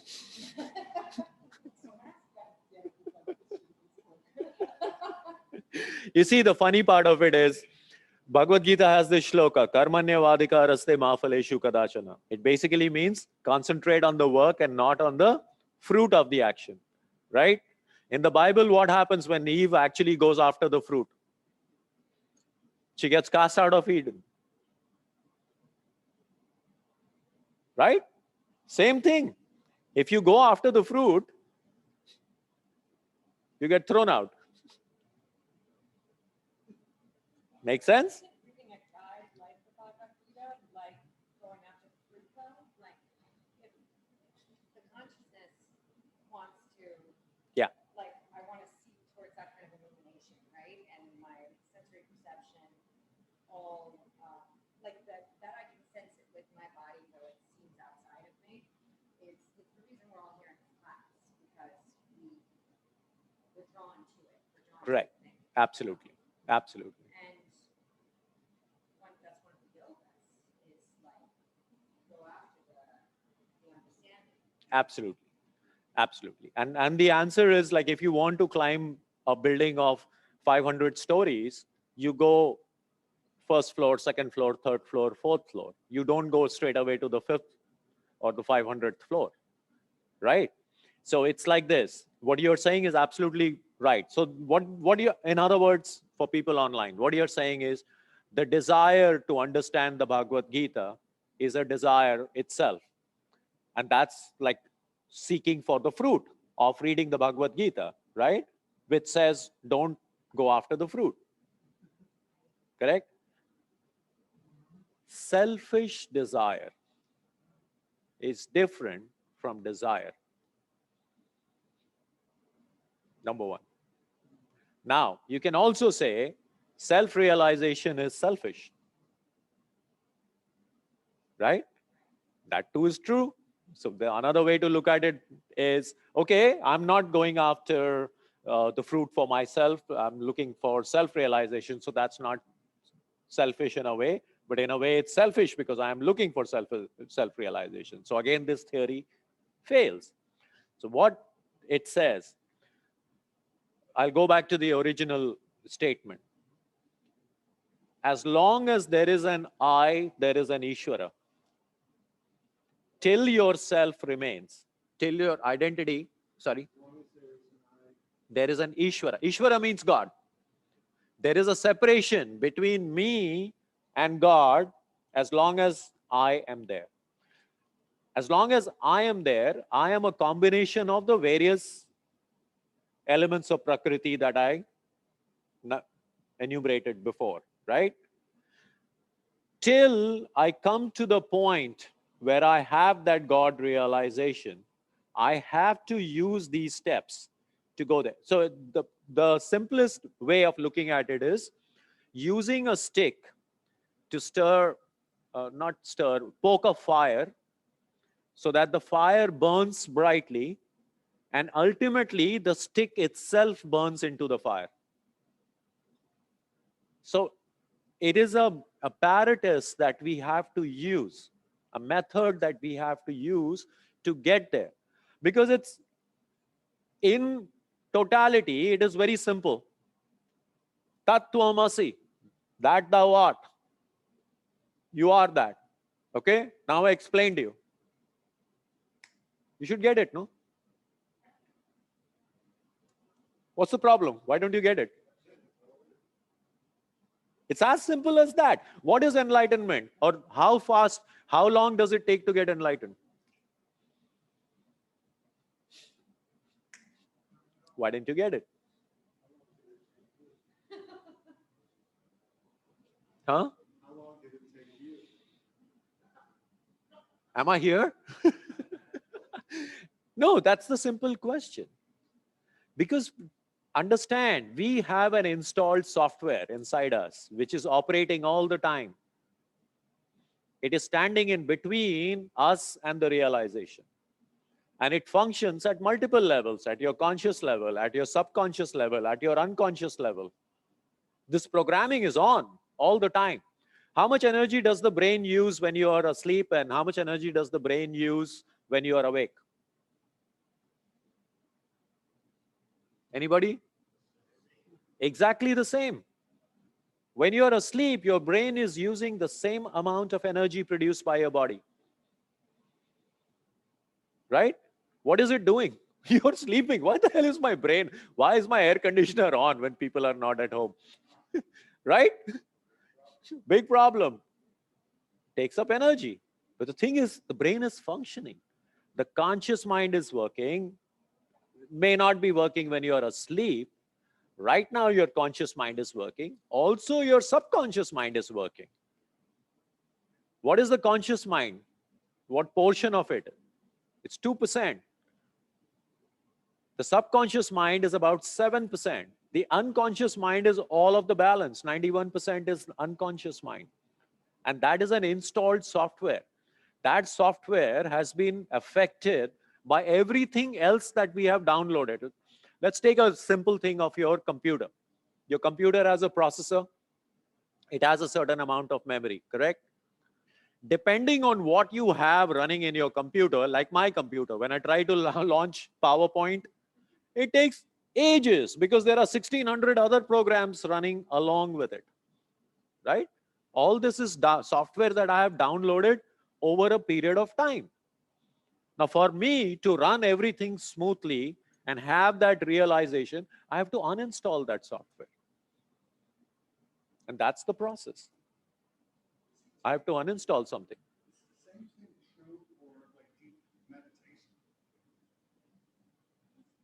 The amounts of energy. Yes. In the functioning of the brain you're talking about, in the deep meditation,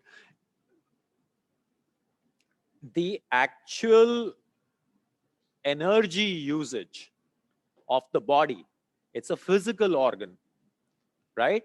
That is the same.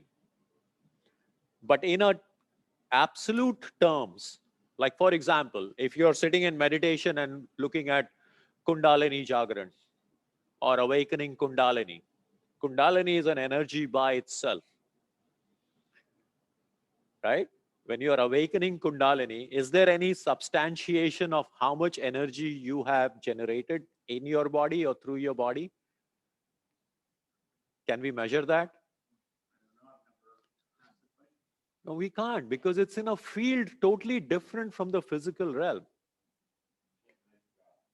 You can't measure God. There we go. You see, the field of reality that we work in is very limited. It's limited by our senses and by our perception. So we can quantify things. We can quantify things like time. It's just to make sense of what happened before, now, and later, right? Actually, everything is happening. It's gone.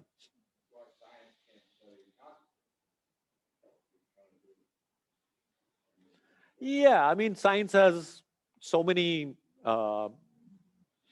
limitations, but more and more, if you study quantum physics, you will find that scientists are finding so many parallels to the Vedic philosophies that have been in our hands for ages. So we are finding those parallels. There was an article recently that it's possible to get into a parallel universe. I don't know if it's possible or not possible, but the thing is, okay, we are getting into too esoteric a subject, but let's bring it down to the fact that the energy that we are talking about that the brain uses up is in the physical realm. But when we talk about using yoga for self-realization and the Kundalini Jagran that you say, that the Kundalini rises through and goes up to the Sahasrara chakra, right? That's not energy that can be quantified. You can't feel that, okay, suddenly your body temperature has gone up to 110 degrees or something like that. It's in a different realm altogether. Just so I understand, did you say Kundalini energy? Yeah, it's a term from yoga. Kundalini is also linked to the Bhagavad Gita, by the way. All the 5 Pandava brothers, Draupadi, their wife, it's all linked to the chakras. And that's something you will not get in your book. You have to come next week for that.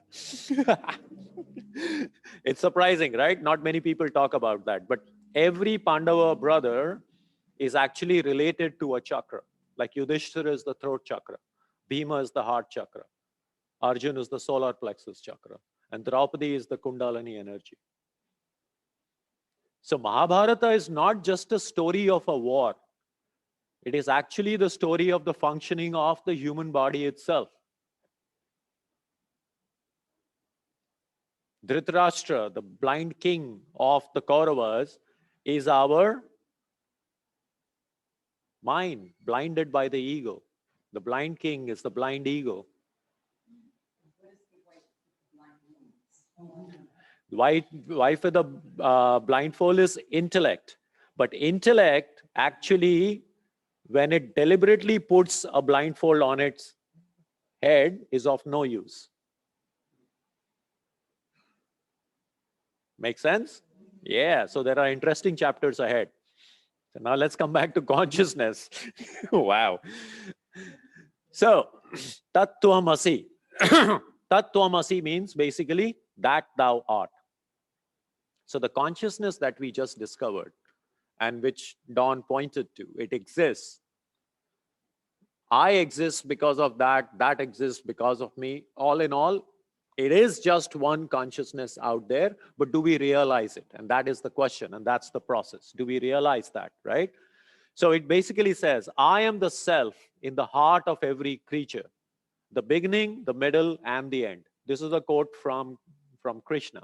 But here Krishna stands for that ultimate consciousness. Okay, little note over here. Bhagavad Gita does not go ultimately into the non-duality. Okay? So Bhagavad Gita stands only till there is a mind-body consciousness of an individual, Atma, and there is a Paramatma or Brahman. So there is an Atma, there is a Brahman or consciousness, right? And there is a link between the two. So there is still duality, but linked. Advaita Vedanta goes a step beyond. And it basically says, no link, there is just one. There's no linkage. Very subtle difference. But you can look at Bhagavad Gita from both perspectives, from the point of non-duality and from the point of Vishisht Vedanta, which is duality still there, but still a unity. So there is a Godhead and there is a God, and both are connected. That's one way to look at it, right? Or the other way to look at it is, there is no Godhead, there is no God, it's all one. You get the difference? There's a very subtle difference. So, Tat Tvam Asi. Now, this is a beautiful term. Tat Tvam Asi. That thou art. Now, if you look at all the religions of the world, they are either Tat religion or Tvam religion. That thou. How? That's poetry. Wow. Wow, even that is poetry. No, coming back. So Tat. Tat means that. God, right? All the Abrahamic religions, Christianity, Judaism, Islam, that religion. There's a God. All the other religions of introspection, or if you take Hinduism in its isolation of Shaivism or Vaishnavites, there is a Vishnu that you pray to, or a Shiva that you pray to, or people who are deep Ram Bhakts, their own religion. So under Sanatan Dharma, there are multiple religions, all related to each other. Sikhism, all of that are Tat religions, that there is a God and you connect to the God, right? A lot of other religions are Thou religions. Example, Buddhism. You look inward. You are that Godhead. Sanatan Dharma. You look inward. Thou. You're looking inward. All of that you're looking inward. So all religions are divided into only two types. Tat religions and Tvam religions. That or thou. So either there is a God outside and you connect to it, or there is a God inside. A religion of introspection and you connect to it. So the differentiation is only where the position of that consciousness is, right? Advaita Vedanta, which is from the Vedas and the Upanishads, is a very funny way which describes non-duality. It says it's a thou method of looking at it, ultimately progressing to that. So thou and that become one. That thou art. So this works, Bhagavad Gita works beautifully, irrespective of where you think that higher consciousness is. Whether it's outside, whether it's inside, whether you believe you're separate from the super consciousness or you're one with the super consciousness, both ways or all four ways, it works because it teaches you to be realized. It doesn't tell you that this is what it is. It says this is the process of realization of that. So in the beginning, we talked about it, right? It is not metaphysics. It is about physical reality, how we live life. It doesn't matter. Your idea of God, my idea of God, consciousness, whatever name you want to call it, might be totally different. So Bhagavad Gita is not confined to an Eastern philosophy. If you read, actually, if you Google it, you will see who was the creator of who was the president who dropped the atom bomb? Yeah?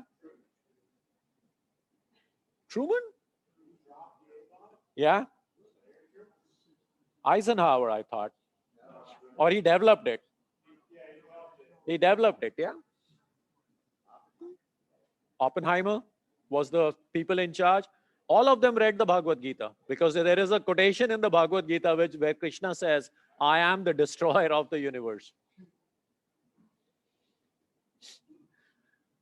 All of them used to read that. Mahatma Gandhi, Mother Teresa, you name it, Carl Jung, Einstein, all of them. I have those quotations, but the point is, Bhagavad Gita is not specific to Eastern thought. That's the point. And you can look at God in any perspective. You can be a Christian, a Jew, a Muslim, or whatever. The process that it says, the process that it gives you for realization applies to everything irrespective of where you think God lies.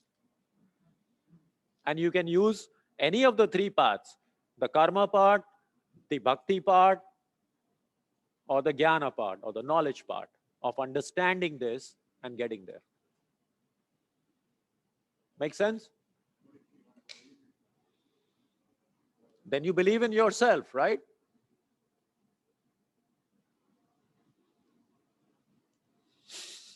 Yeah. Well, it's still the narrative on how to solve the problems, how to do the right thing, whether you believe in thou or that. Exactly. Right. But see, here's the thing. There are three paths, right? Karma, jnana, and bhakti. For jnana, let me come back to karma and bhakti. You need to have a little bit of the knowledge as well of how that works. Just the process alone is like blind faith, bhakti, right? We can do that too. But the understanding of that is kind of important.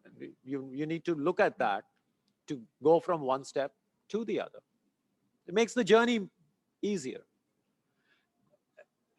Take a villager in India or somebody who is totally uneducated and who believes in a God. Is his degree of happiness different from your degree of happiness? Certainly not. When I went to like Nepal and the places I've been, the happiest people I've seen are the people like with literally nothing, running around with these huge smiles on their face, and there you don't have any education. Like, I mean, I would say people that have less in general seem to be more happy in my travels. So, happiness is not dependent on the amount of knowledge you have.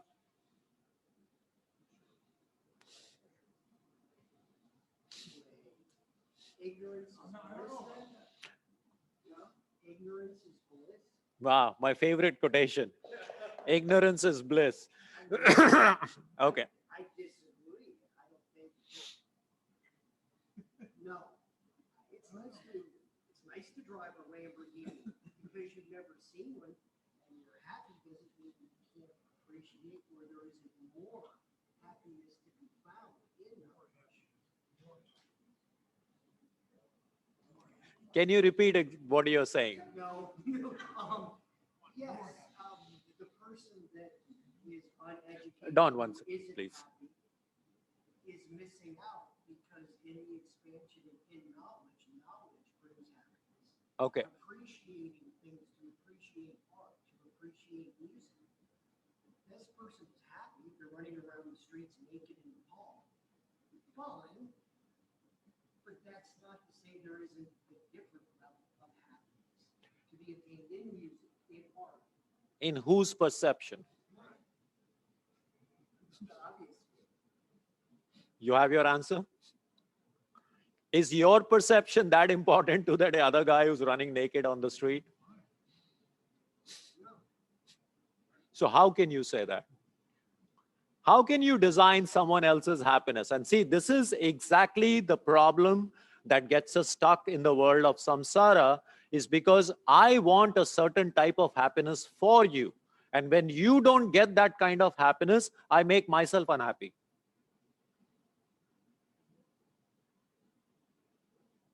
And therefore, this knowledge is required. How do you decide what happiness looks like to somebody else?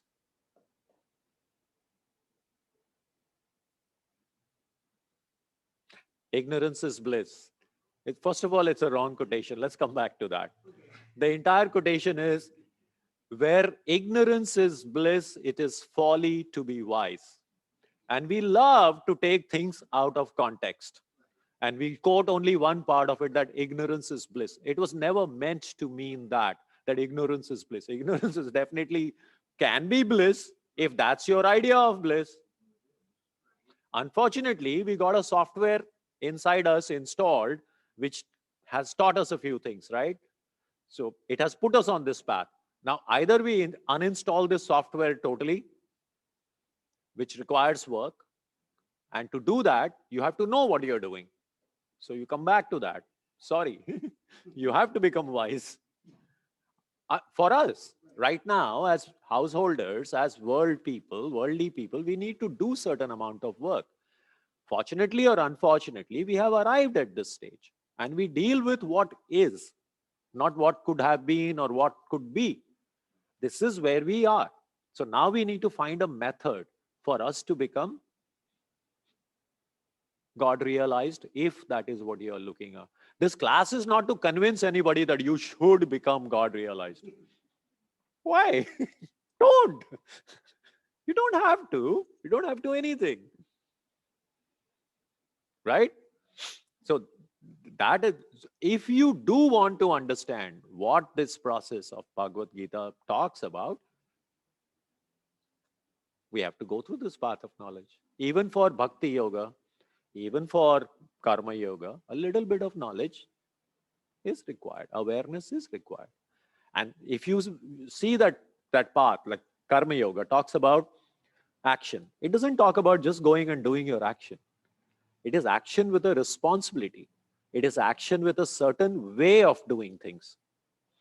Like I mentioned earlier, Karma Yoga is action without selfish desire, without being attached to the fruits. It is doing work as a worship. Do you know how to do work as a worship? No, because it requires what? Knowledge. How do you do your work as worship? And most importantly, the last part of it is seeing the Godhead or consciousness in everybody and everything. How do I see the consciousness in this bowl? You think there is my consciousness in this bowl?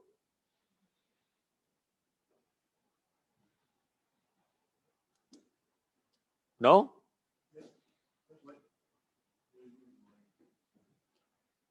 Is there my consciousness in this bowl? How do you see my consciousness in this bowl? Same theory what I said earlier.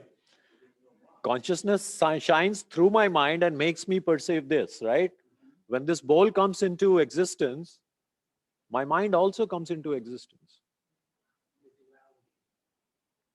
How do I see that the bowl exists without my mind? And the fact that the bowl exists also proves that my mind exists. In my perception. In my perception. Maybe none of it exists. We don't know. But we have to know that. So similarly, see God in everything or consciousness in everything. This is theory. I see my consciousness in this bowl, right? Can you go around life doing that? Do you see consciousness in every person who cuts you off on 95? And that's the practice. Right? And that's what causes us the problem, right? You know that consciousness exists in everybody. Everybody is everything. We are all consciousness, one big group of consciousness. We learned this in class, right? The moment you go out on 95, you're like flipping fingers at everybody. Why? Why? Why do we do that? Back on the battlefield, when he, says like, why fight the war if I'm just killing the other consciousness, right?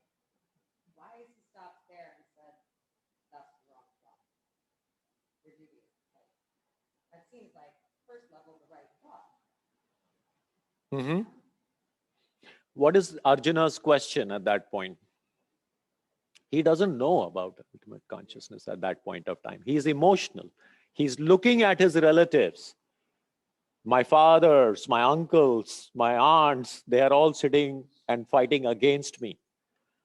Listen, in our life, what is my first problem? My first reaction to every problem that we have is emotional. Things which cause us to suffer, the first thing is emotional. We intellectualize it and rationalize it later. Right? Something that bothers you is always to do with your emotions.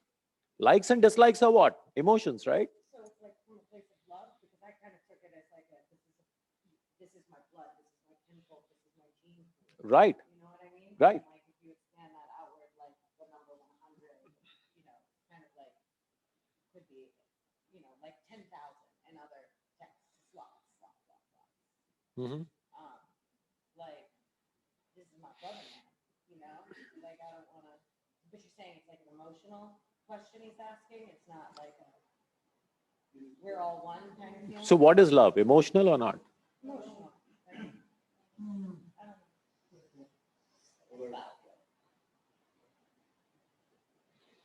So is the first question emotional or not? I'm asking you, like any problem that you have today in our daily lives, is your first reaction that something that causes you worry or something that causes you unhappiness, something that causes you suffering?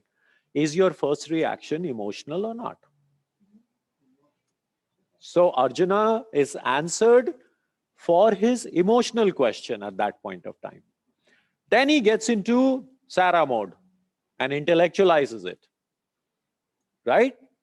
That's all. That's what we all do. No, absolutely correct. After the emotion thing is gone, then we rationalize. If this and that, and is this man running around on the streets of Nepal happiness because he doesn't know Lamborghini? No, I'm not trying, but that's how we work. That this is our programming, right? So now we have gone into the intellectual field of it, right? So when we go into the intellectual field, that's why we have to learn the intellectual answers to that. That's why we come to understanding what is samsara, what is maya, what is purusha, what is prakriti, how do they combine to create these various realities. In the end, what is Arjuna told? He said, this body never is, never was. It's all that you perceive. Nothing ever dies. The soul never dies. The consciousness never dies, right? So does that mean that you should go around killing people because you're never dead?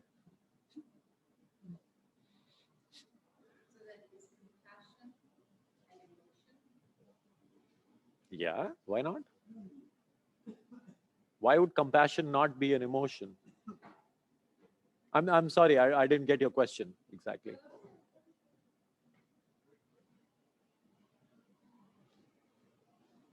Is compassion a way of being? Yeah, so there are, okay, it can get confusing. In the Buddhist way of looking at it, there are 4 ways of being. Karuna, mudita, upeksha, and what is it? Equanimity. So compassion, sympathetic joy, equanimity, and there is one more. What is it? I'm forgetting.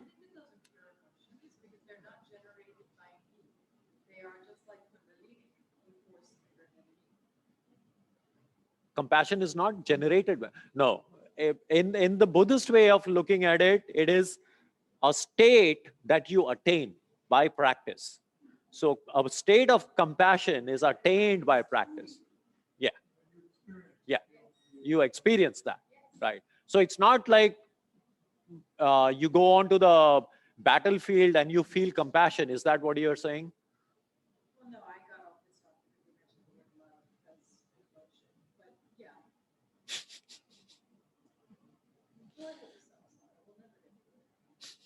No, I mean, okay, we can discuss that later if that's what you're.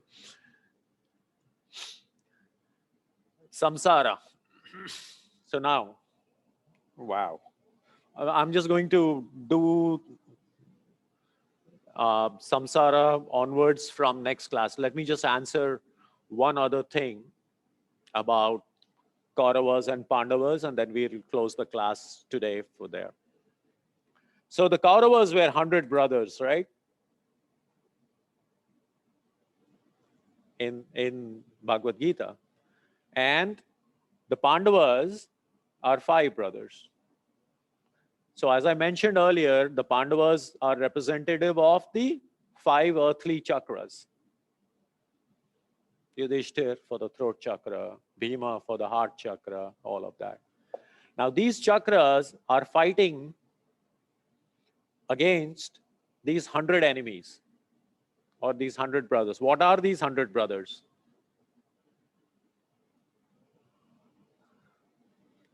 Duryodhan, Dushashan, and all the other brothers. You know who they are? We have 5 sense organs, right? We have 5 organs of action. Hands, feet, mouth, anus, genitals. 5 sense organs. Makes it 10. And according to Vedas, there are 10 cardinal directions. East, west, north, south, northeast, northwest, southeast, southwest, up and down. So when these 5 sense organs and these 5 action organs run in 10 different directions, how many combinations do you get? 100, 10 into 10. And those are the Kauravas. When our sense organs and our action organs run amok in 10 different directions, it gives rise to 100 afflictions. And that is what the chakras are fighting. The energy chakras are fighting the 100 afflictions. So Kurukshetra is not actually a battlefield on planet Earth. It is a battle within ourselves in our Dharma Kshetra. Krishna is our higher self and Arjuna is the man of action.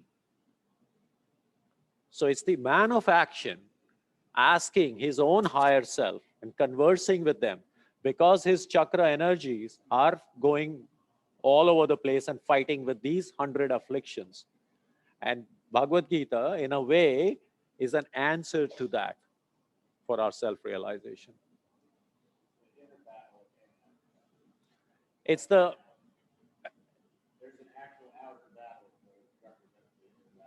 Right.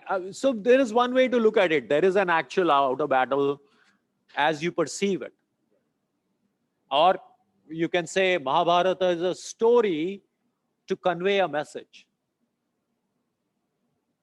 It's like Aesop's fables, right? They teach what's the moral of the story. So what's the moral of Mahabharata? This is what we are trying to get to. So how does it apply to yoga and yoga philosophy and what we practice? So that's what we are going to look into. So we will start with explanation of samsara and all of that in the next class. So we have 15 minutes time for questions. I hope everybody is okay with that because my throat is now completely parched. No, I got it. Don't worry about it. So we are going to stop here and open for questions. People online, have you gone to sleep? Did I manage to put everybody to sleep? Any questions online? Let me give you a chance.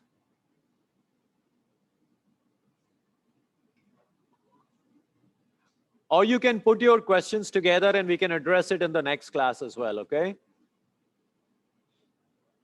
Right. So So the consciousness has a nature of, you know, like, because they say it's, you were talking about good, bad, it just is what it is. But I'm just, is there some comments or restrictions in? simply put, it is called Satchitananda, truth, consciousness, bliss. So it has no attributes. So in Brahman, there is two kinds of Brahman that we talk about, Saguna Brahman and Nirguna Brahman. Saguna Brahman is how we depict the gods. Vishnu, Shiva, all of that is Sagun. Sagun means with the gunas. Gunas are qualities, attributes. So when you attribute certain qualities, that becomes Saguna Brahman. What we are talking about, Satchit Anand or truth consciousness bliss, is Nirguna Brahman. It's no attributes. It's just interesting because when we practice yoga and like when we do all of these things and follow the yoga sutras, everything, then at least for me, like it's about having more compassion, being more empathetic towards others.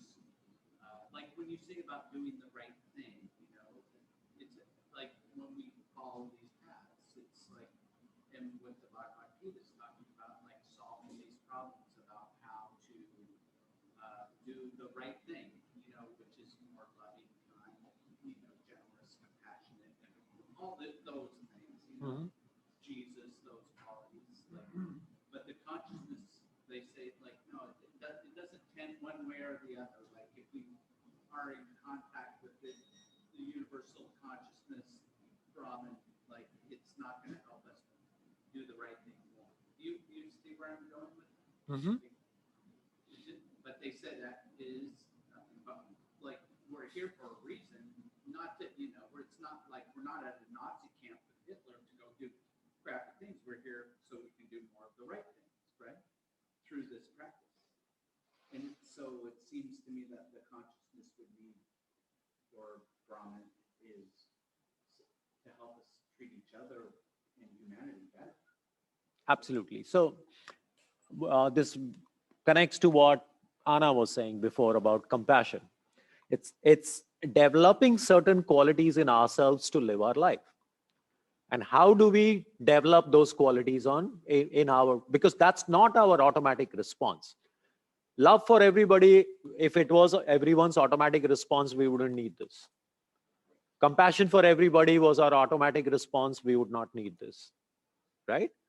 Don't kill, ahimsa, all of these, if that was all our automatic response, we would not need all of this. So those are states to be desired.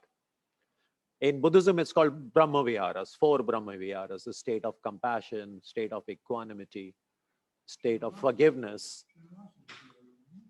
No, dana is a paramita. Yeah, so the paramitas are factors that you use to reach these. So they are practices, okay? So dana is also in Bhagavad Gita, it is also in Patanjali's Yoga Sutra. So why do these afflictions come? Why are we not compassionate? Why do we not have equanimity? Why do we not have forgiveness inside us? Which is Sarah's question, why would we pass out from birth? Why were we?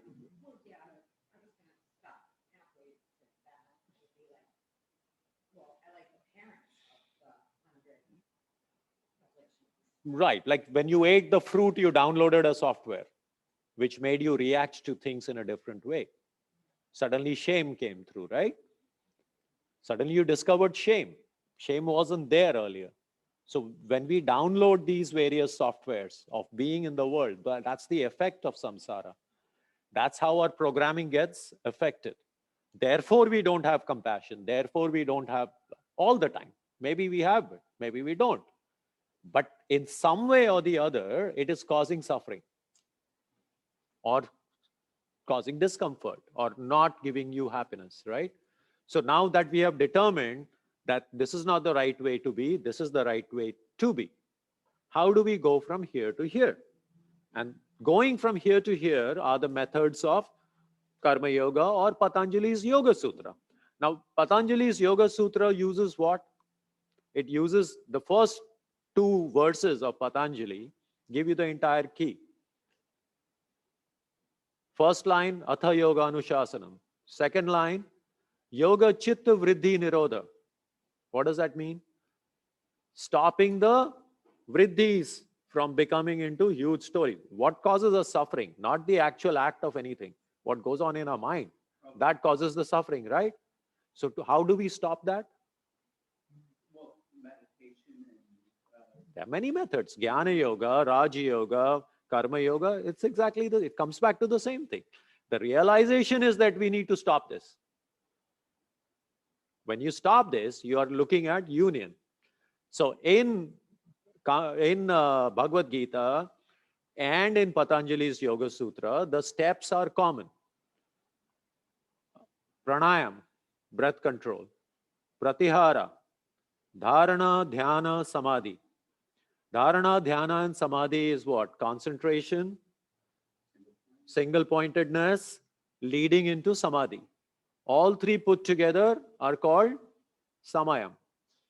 You achieve samayam, or samayam literally translated means getting inside something or merging with something. Pretty well merging with the consciousness. There you go. So, but then I think of the consciousness as being love, as being goodness, love, good. That's qualities. You see, you're attributing qualities again. Yeah, it's hard for me not to because it gives me motivation to seek it. And you can do that. So here is what you can go with: Saguna Brahman, or God with attributes, or Jesus Christ with love for everybody, Buddha with compassion for everyone, right? So you can go towards that. And there, like I said, the Bhagavad Gita doesn't say that you have to go to the realization of Aham Brahmasmi. You can go to the realization of I am part of the Godhead and I can merge with the God. There you go. And see, here's the thing. It says, if you want to understand what the Bible is about, don't look at what Christ did. Look at what Saint Francis did. Right? He's the one who implemented that in action. If you want to understand what the Bhagavad Gita is, don't look at what Arjuna and Krishna did. Look at how Mahatma Gandhi worked. You get the idea? Yeah. So that's what takes you into the direction of that. Look at the people who take the philosophies into practice and how they live their life. Absolutely. And you can develop the ideas or the values of compassion and equanimity and forgiveness and joy. All of that can be incorporated. Those are states of being. And how do you get there? By understanding this and stopping the vriddhis of the mind. The mind stuff, the revolutions of the mind stuff, right? Yoga Chitta Vriddhi. You finished your yoga certification right now, right? Yeah. So you learned in that. Yoga Chitta Vriddhi Nirodha, stopping the... The cycle of your mind like this. Exactly. And why does the mind do that? Why does the mind do that? Because it wants to see happiness. It thinks there's another way for it to be happy, which is outside of itself. The realization. So at the base of that is what is called ignorance, moha. Ignorance of, not ignorance of how to do yoga, not ignorance of how to drive a car. It's ignorance of who we are really. See, the moment I separate myself from the universal consciousness, I've created a duality. There is me and there is you. Moment I've created a duality, I need to substantiate this I. So I gather this, I gather this, I gather that, and this is all I. That's where the problem starts, because it's never enough. It is not satisfying me. So desire.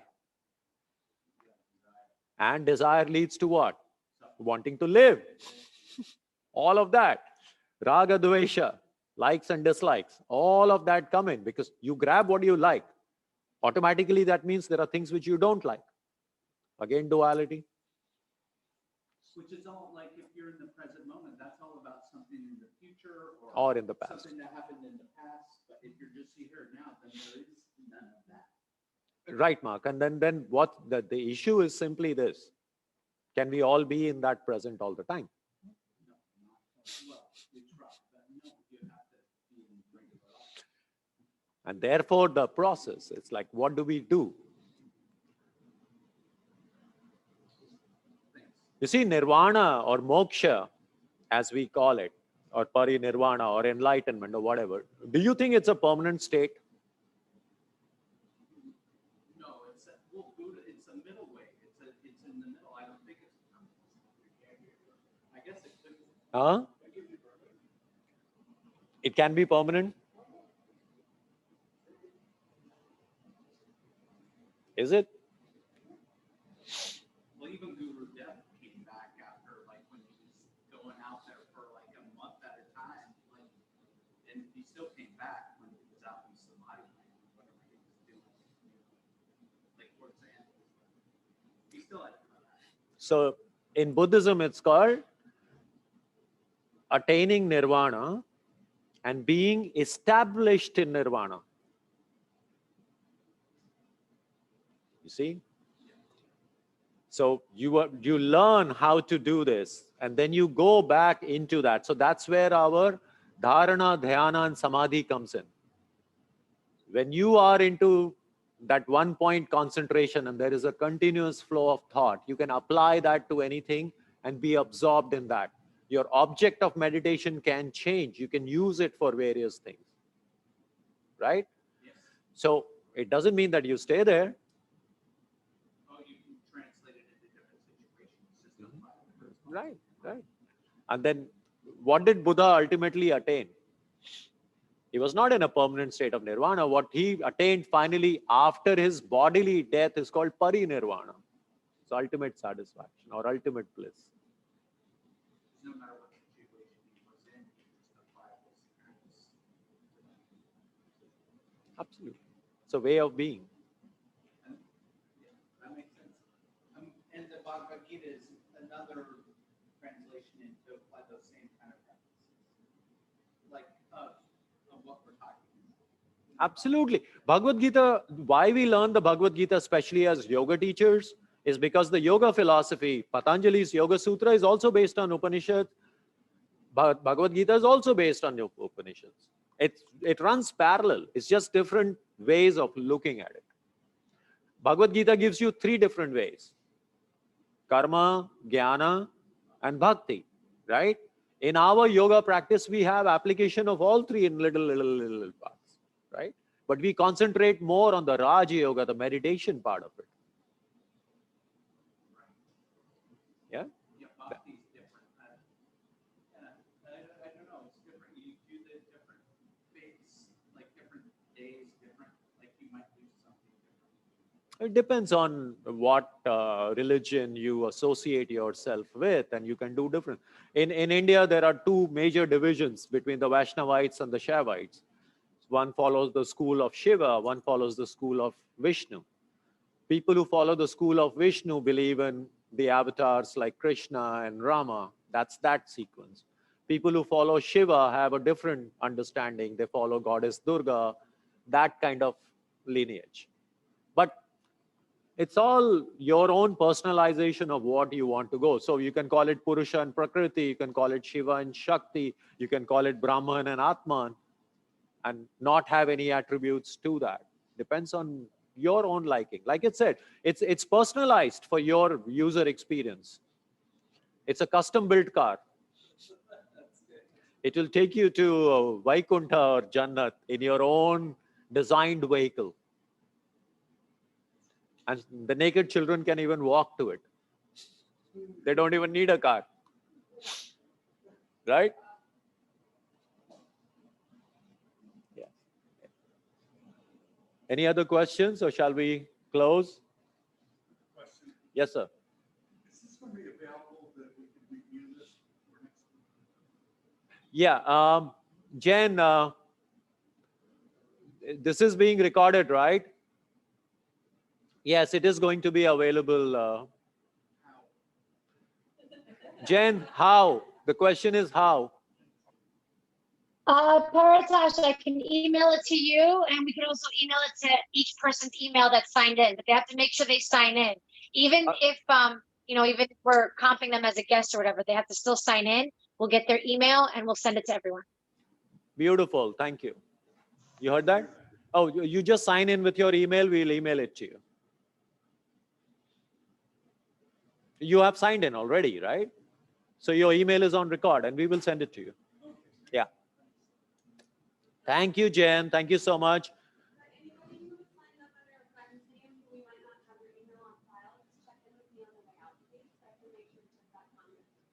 Beautiful. Please check in with Alisa. Please make sure that you give your email ID so she can send you stuff. So thank you, everyone. And let's have a big round of applause for Alisa. She has worked really hard. And our person behind the scenes, the producer director, Jen. Without her, nothing gets done. Right, Jen? Thank you so much. And Mark is here, who's behind all the software and all that we do. So thank you, Mark. All right, and I'll see you all next Sunday at 1 o'clock. Hopefully my throat will be better.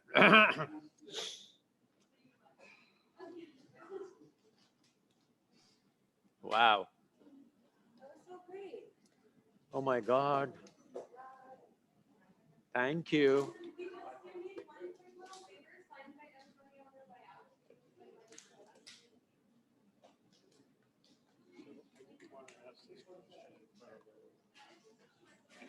Such a typical question. When we were talking about